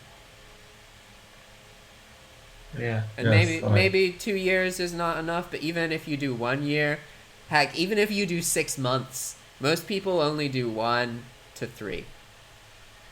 In Morocco, I don't think someone do 1 month because they want to start very fast. Yeah. Last month we tried more than 40 accounts. Yeah. About 40 accounts. Most of them suspended after this first item, and when we called eBay, they didn't open the account, of course, because they said it's high risk. Yeah. Because there's no buying history. There's no history on it. If that same thing had happened, but the account was 2 years old, and they could see that there was history, that conversation may have gone differently. They may have actually just given you the account back. When you create accounts and you immediately start using them, it is so obvious that it is what it's being used for. It is incredibly obvious. Even if you use stealth and you hide it, it is like an account gets created and boom, items are listed. That doesn't happen normally. It is not like from a data perspective, you could, if you see all the people accessing, you can just change some columns and then see every person doing that. And it's so easy to identify. So that's why that time period that I'm talking to you about, where you're logging in, you can literally make macros that do this, that you just open the accounts and you're watering your plants. It just opens account 1, looks for dogs on eBay, adds one to wish list, leaves, does that to account 2 but with cats or something different, right? And it just does that over and over again, and you have to do that for like a year. Okay, it really, that is the part that most people can't do. And that's why I personally don't teach people to drop ship from a stability perspective, because you can have stability drop shipping if you master this stuff. But in order to do that, you need to have a load of patience. You need to be able to plan ahead. You need to be really good at business. And at this point, you could have done like anything else. You know what I mean? So, you know, it's a lot to take in. And people like you are in an ideal situation to drop ship because you're in Morocco, and it's just like Nicaragua. There's not as many jobs that pay well, and there's a really high level of youth disengagement in Morocco, which is where the youth, they stop like participating as much in things. And this leads to a high level of internet usage. So there's more people interested in self-employment in Morocco than in a lot of other countries. It's a very unique country in that way. Yes. Do you work with a team in? Do you have a team, VAs? Virtual assistant. Virtual assistant, yes. Not anymore. I used to, but then when I lost my, so I was making courses, right? And I was making them on a platform called Skillshare, and I was focused on it for like 3 or 4 months. So there was points I was making like 1 course every 2 weeks, 1 course every week. In total, I made like 7 courses or 6 courses, and I was doing pretty good on that. I earned like some months like $600-700, another month $1,200, and then I got banned. So I lost all that income like overnight, right? And it was too like, okay, I was gonna get paid on the 15th, and it was the 13th, and I got an email saying I was banned, and I was like, Brent, no, what do I What were you do? banned for? I was banned because somebody, basically Skillshare is really picky about their affiliate links, and anybody who, if your affiliate link gets shared in the wrong place, and the referrals who come through are from the same identity in any way, then you get deleted, basically. Because Skillshare will act like you did that on purpose to try and fake their system. The reality is you have no control of how people use your affiliate link. But on Skillshare, if a large portion of people sign up to your affiliate link and they use the same credit card number, you get banned. There's nothing you can do about it. You just can't refer to groups where that you think that might happen. But ultimately, for me, it was just like, oh, everything's fine. I was talking with Skillshare. I had a relationship with them. I had a video that was posted. They didn't like the wording in a certain part, so they worked with me to remake the video and approved it. We were in communication and everything. And it completely threw me off guard. Like, I thought I was fine. I really thought that I was okay. And then that happened. And that's why I'm now focused on this other course, this Spanish content website, to get off of these platforms. Because I love Udemy, but it's a platform, so they could ban me. Fast money in Udemy. Yeah. Now, I like Udemy way more than eBay, though. Like, from what I understand, eBay like doesn't really care that much about its sellers. It just knows that it's giving them something, and it tries to get as much as possible out of its sellers, and it doesn't care a whole lot individually. Whereas Udemy does actually seem to have some level of care for their teachers. Like, eBay does a lot of things in the name of caring, whereas Udemy will do things that show that they actually do care. Like, a lot of the problems that instructors face on Udemy are brought into improving the platform. One of the biggest problems with Udemy that most instructors face is being able to market their courses.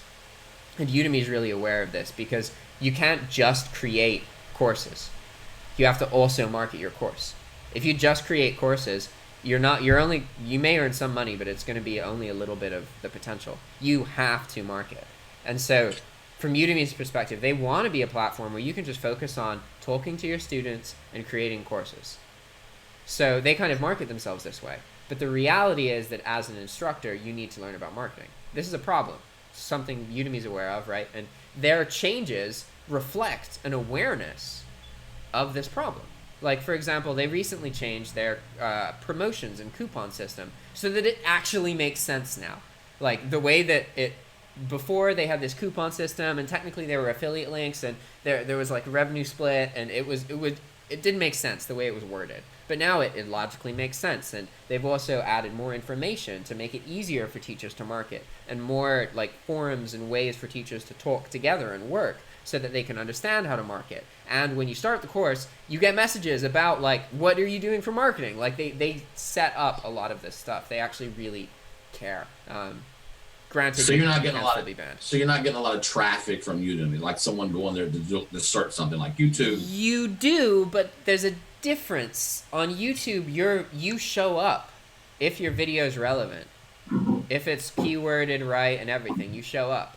On Udemy, that's not how it works. You have to show them proof of your course before you will show up. So you bring traffic, Udemy matches you.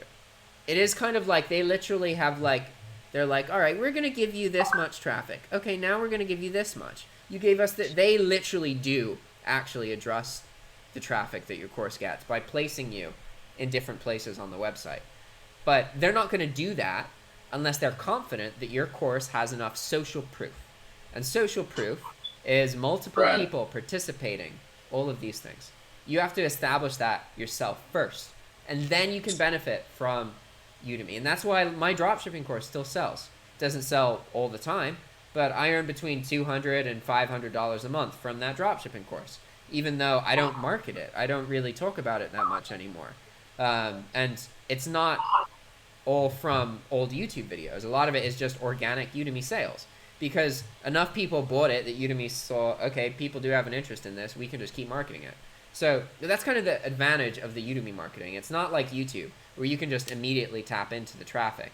It's that in the back end, over the long run, the marketing is going to push your course a lot further. But you still have to do something to get that traction. They basically match the traction that you give, like a 401k. So it's not like eBay, where you can go and search like pair of Nike Air Jordan, whatever, blah blah, and all that listing will come up. So you could literally have a course. But that's not necessarily how.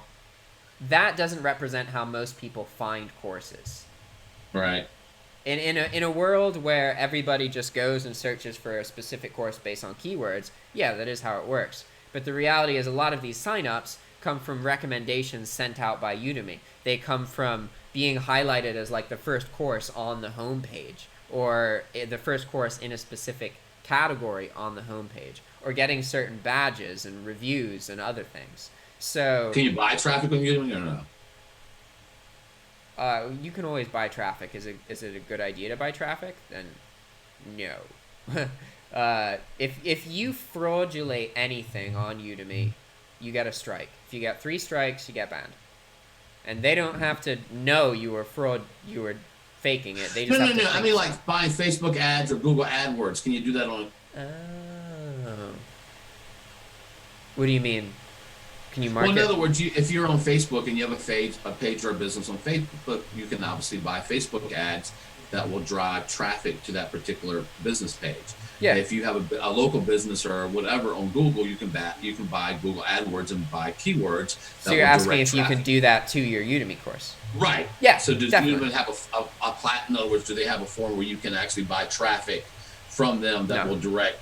No, they don't. Okay. They don't have any kind of like pay this to get more exposure, or anything.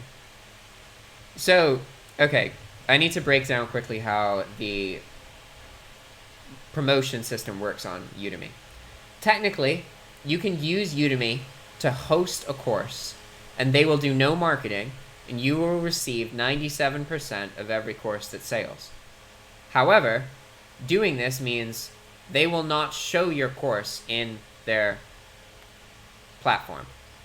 Only people who go to your course directly through your link are going to be able to purchase it. That gets you 97%, so you're only paying 3%. You can also opt in to their marketing.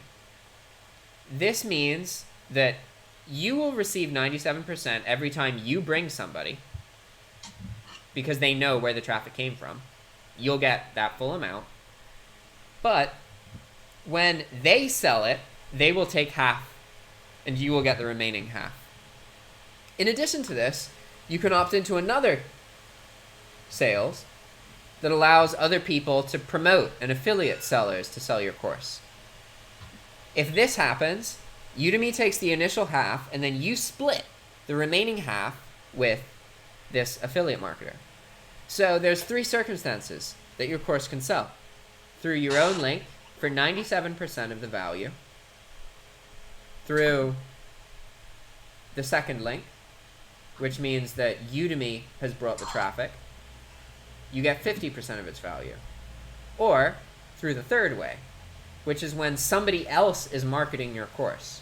So that's basically like if Ken made an ad for my course, I would get 25% of it. Ken would actually get as much money as I do. Udemy would get what we both get.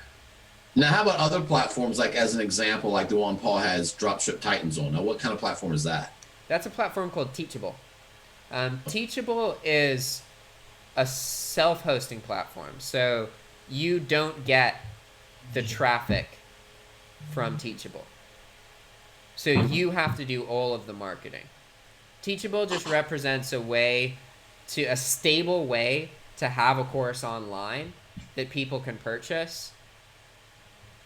But I don't use Teachable because it's like hundreds of dollars.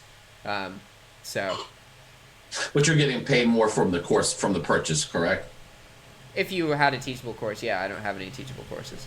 Right, well, that's what I mean. So, like, instead of like worrying about Udemy putting it on sale, et cetera, yeah, you control all that. Yeah, but technically you could do the same thing on Udemy. If you wanted to, you can get 97% of it. They only charge 3%, and they don't have any fee to host it. So, like... All right, so what's your... I got to run here in a second, but I do have one quick question for you. What's your schedule like as far as chatting, your paid schedule? How is it used, or... No. What's it like? Is it pretty much flexible, or is it you only have a few hours a day, or do you... So it's like almost all day, Monday through Friday, that I'm bookable. I used to just have... Yeah, on the weekends I don't have any bookable time, but... Sure. That doesn't mean that that just means that you can't same day schedule a call with me on the weekend. Like that, and that's something that happens a lot. Most of the calls that get that scheduled, they're like, okay, 9 a.m. we want to talk in 2 hours, and it's like, wow. Because I have an eBay idea, and I want you to look at it with me. Okay. Give me your opinion.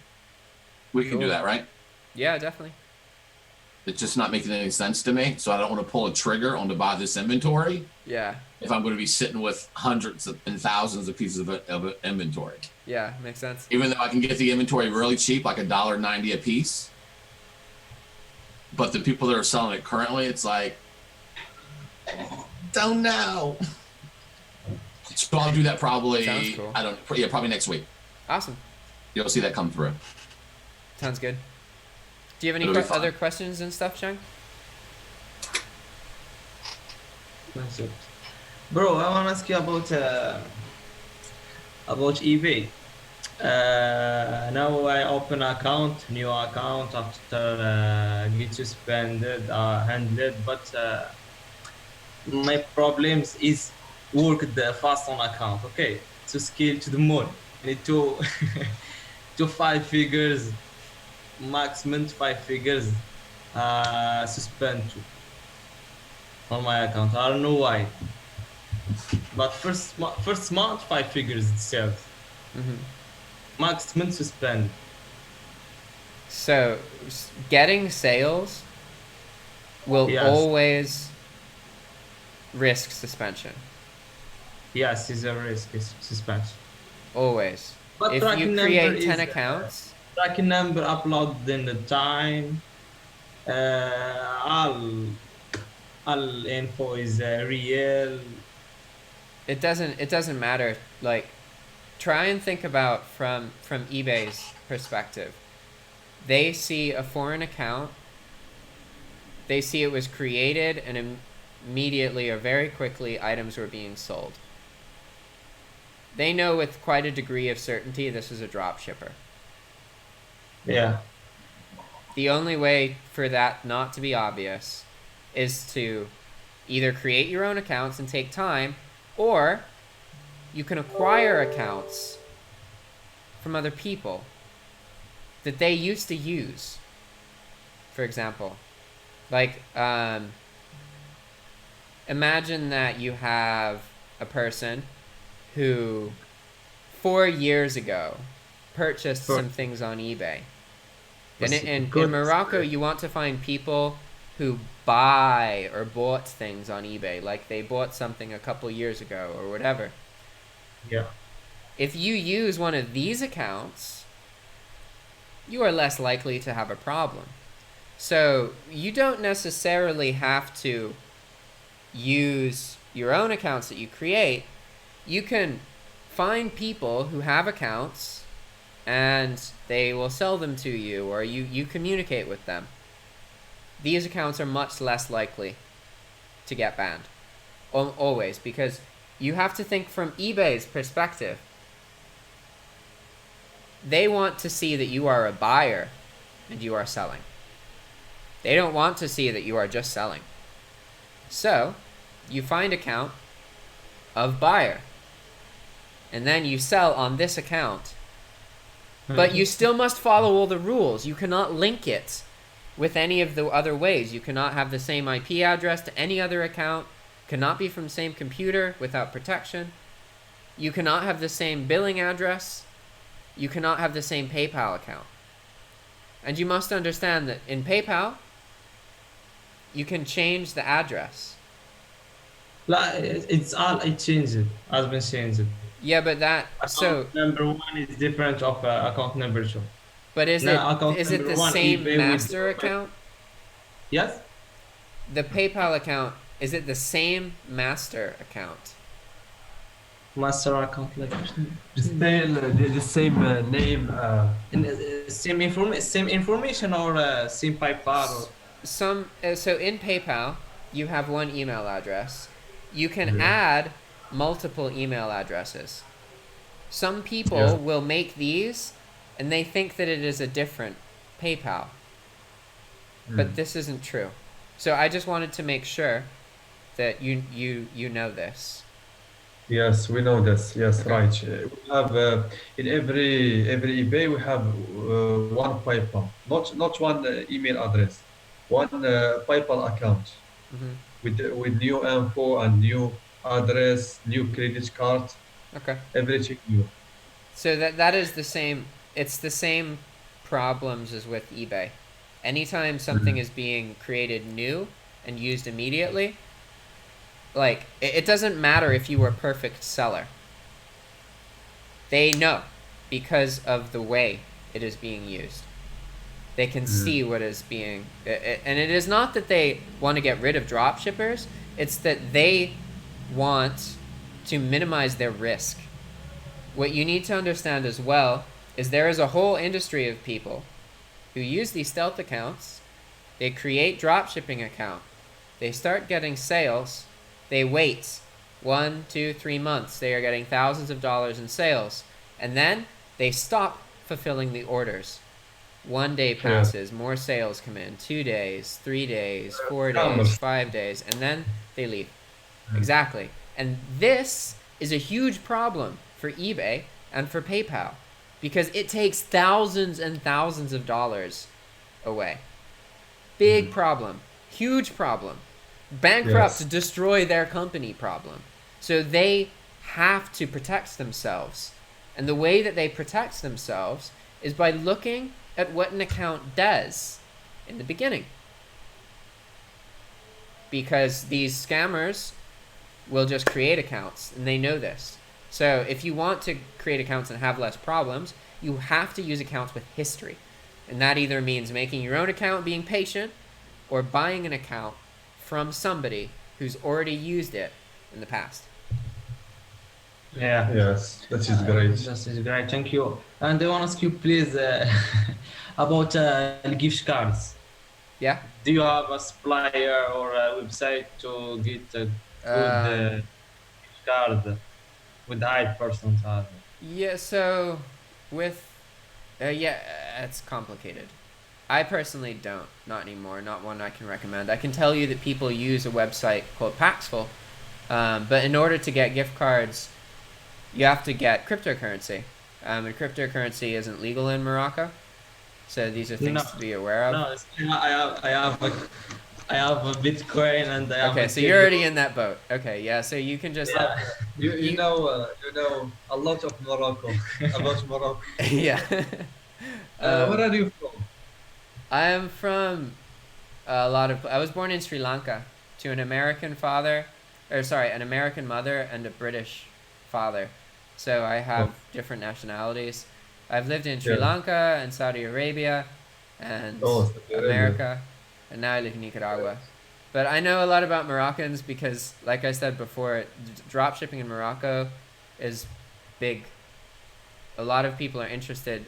Morocco has very unique circumstance. So I have talked to like 100 Moroccans who are drop shipping.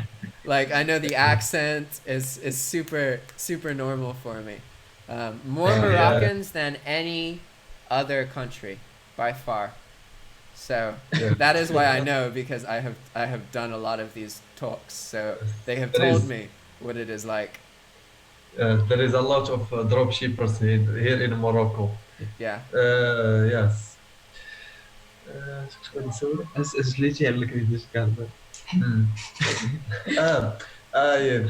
We have just one problem here in Morocco. We don't have RDP when we create new account and we want to use in every account one IP address. One IP like proxy. Here in Morocco, we don't have Moroccan proxy or Moroccan RDP. Yeah. So you would create you would use like some kind of US situation. You would create like stealth identities in the US, typically. Yes.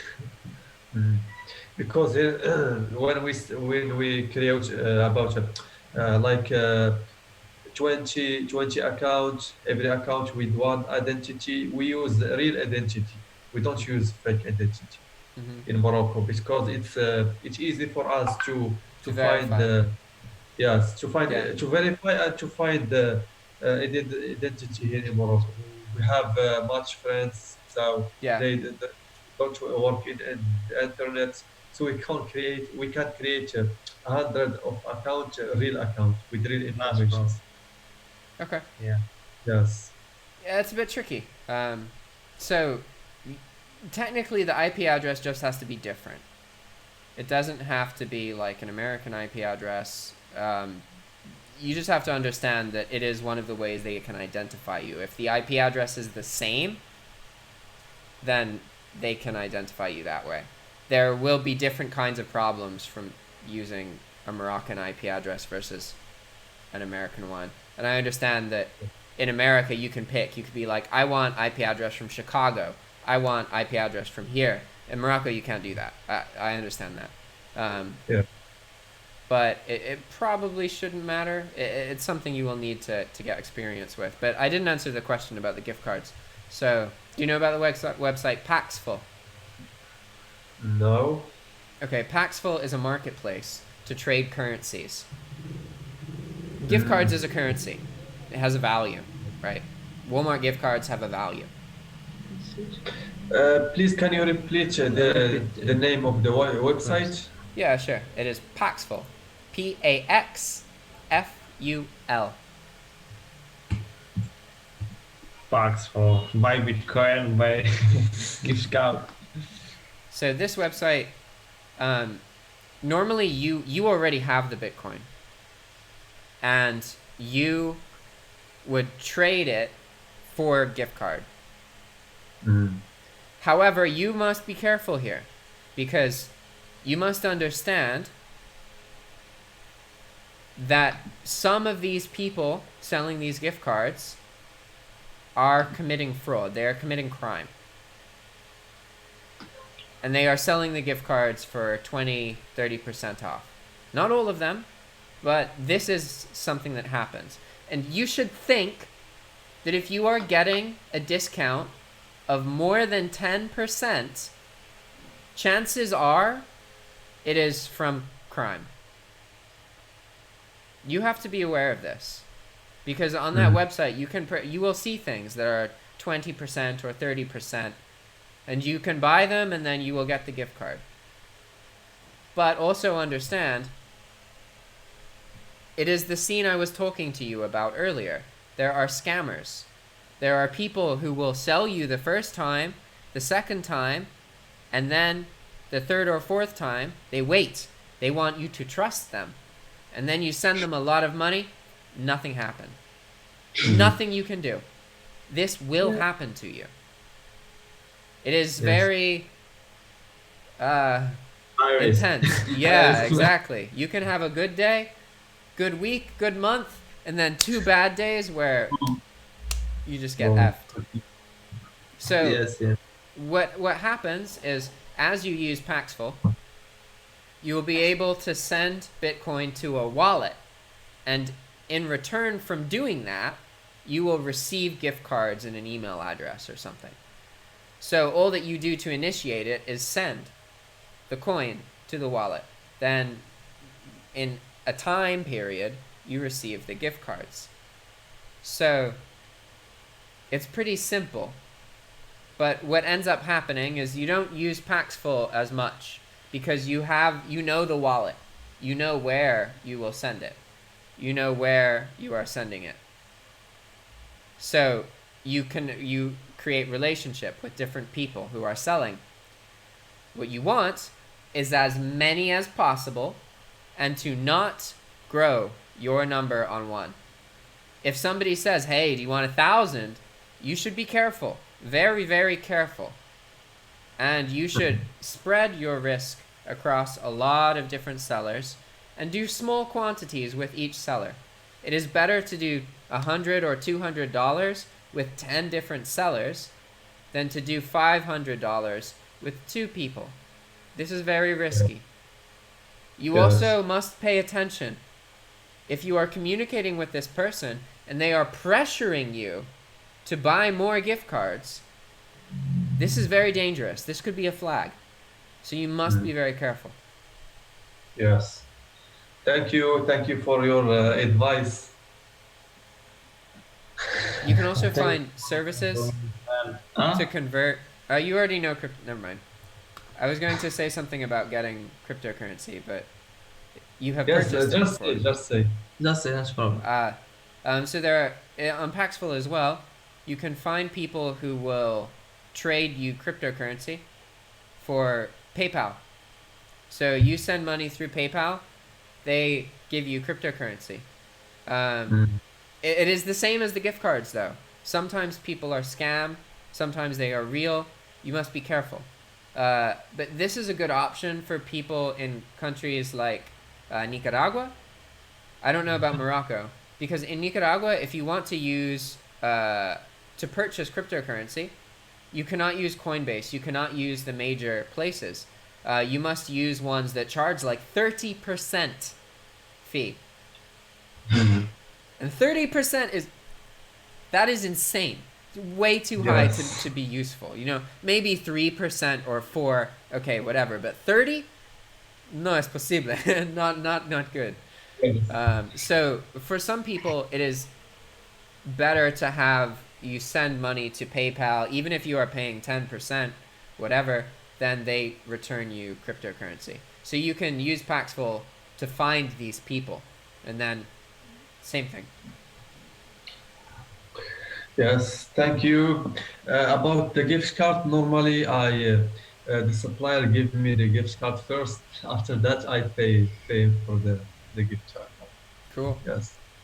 And if he said that I need to pay first, I accept just PayPal. I don't send with Pioneer or Bitcoin or any other currency. So if Nice. he and I don't confirm, I confirm after I receive all the gift cards. So I protect myself. Awesome. That's good. You got your head in the Yes. right place. All right, guys. I gotta go. I'm gonna look at the chat real quick, but it's Yeah, been okay. like 2 hours. Okay, thank you, bro. Thank you for your time, and have a nice day. No worries. خليني نشوف داك الشغل اللي انا درت كيكون كيما الدارجه هو علمي. Oh, Diego had a question about Card Bazaar. So while I was talking about Paxful, he asked, "Will you say Card Bazaar is the same?" And Card Bazaar is actually, as far as I understand, legit. The difference is that people on Paxful are anonymous. Like I know who operates Card Bazaar, and I've talked to him, and like they use cryptocurrency because it makes things cheaper for them, not because they're trying to anonymize themselves. And Card Bazaar also has protections for when you buy gift cards. So if you purchase gift cards from Card Bazaar and they don't work, you get a refund. So it is much more reliable What is than the name of website? Card Bazaar? Bazaar. Yeah, I can send a link. Hard or card? Card Bazaar. Bazaar. I have a link I'll share with you. Okay. Let me just find it real quick. It doesn't sell any Amazon cards though. It's not still on Amazon. No, they sell Home Depot cards and Walmart cards, Apple cards. Okay. What is your advice if we want to grow to six figures profit in the month in 1 month? We doing now about 5 figures profit in every month. Mm-hmm. So we want to grow to six figures. We already have achieved that customer support and in the listing and spying and all this stuff. Yeah, We just you must understand how to unlink accounts, and you must be able to get eBay accounts that already have purchase history on them. So find people who've used eBay in the past to purchase something and work with these accounts. That if you can do that, then you're still going to get banned sometimes, but you're less likely, way less likely. If you're creating these new accounts, they're always going to know. Only some of them are going to work. There's no way to, because it's just too obvious to, even if you are perfect, you don't have buying history. You don't have the account history. So it makes it really obvious that it could be used for that nefarious intent that we talked about earlier, which is why eBay bans people, because of the fraud that certain people do. Yes, okay, we will try it, of course, and wait for 1 year and see. Yeah, you can do both. Yes. It is easier, obviously, to get accounts from other people, because then you don't have to wait a year. You could just start to sell on them. You still should go like this, don't just post everything right away. But even if you do, like when I had my account on eBay, I would post like 50,000 items in 12 hours, and there was never any problem. But this is only because I had eBay account for years, and then I started to sell, and then I started to drop ship. But the account was like 4 or 5 years old, so it's easier. Yeah. Same thing with PayPal. If you have an old PayPal account, like when I was drop shipping, Sometimes if I got $1,000 transaction, maybe it would be put on hold. Now, like all my money instant, just no holds or anything. Even if I get like a $600, $700 transaction. The only time is if it comes from somebody on PayPal who doesn't have history. So like if a new person sends me $1,000, then PayPal will put that money on hold because they don't trust that person. So they won't give it to me yet. But all the money I receive normally and from transactions and from eBay and all that, it's just instant because of years of history. And that's what you really want. You want to be working with accounts that have history already. That's always better. Yes. Which is great. Nice to meet you. And thank you for all the info. No worries. Best of luck, okay? Yes. You too. Ciao. Oh, wait. Ciao, ciao. I gotta respond. I did. Okay, cool. See ya. Bye-bye. Woohoo! Alright, guys. Thanks for watching. See you next time.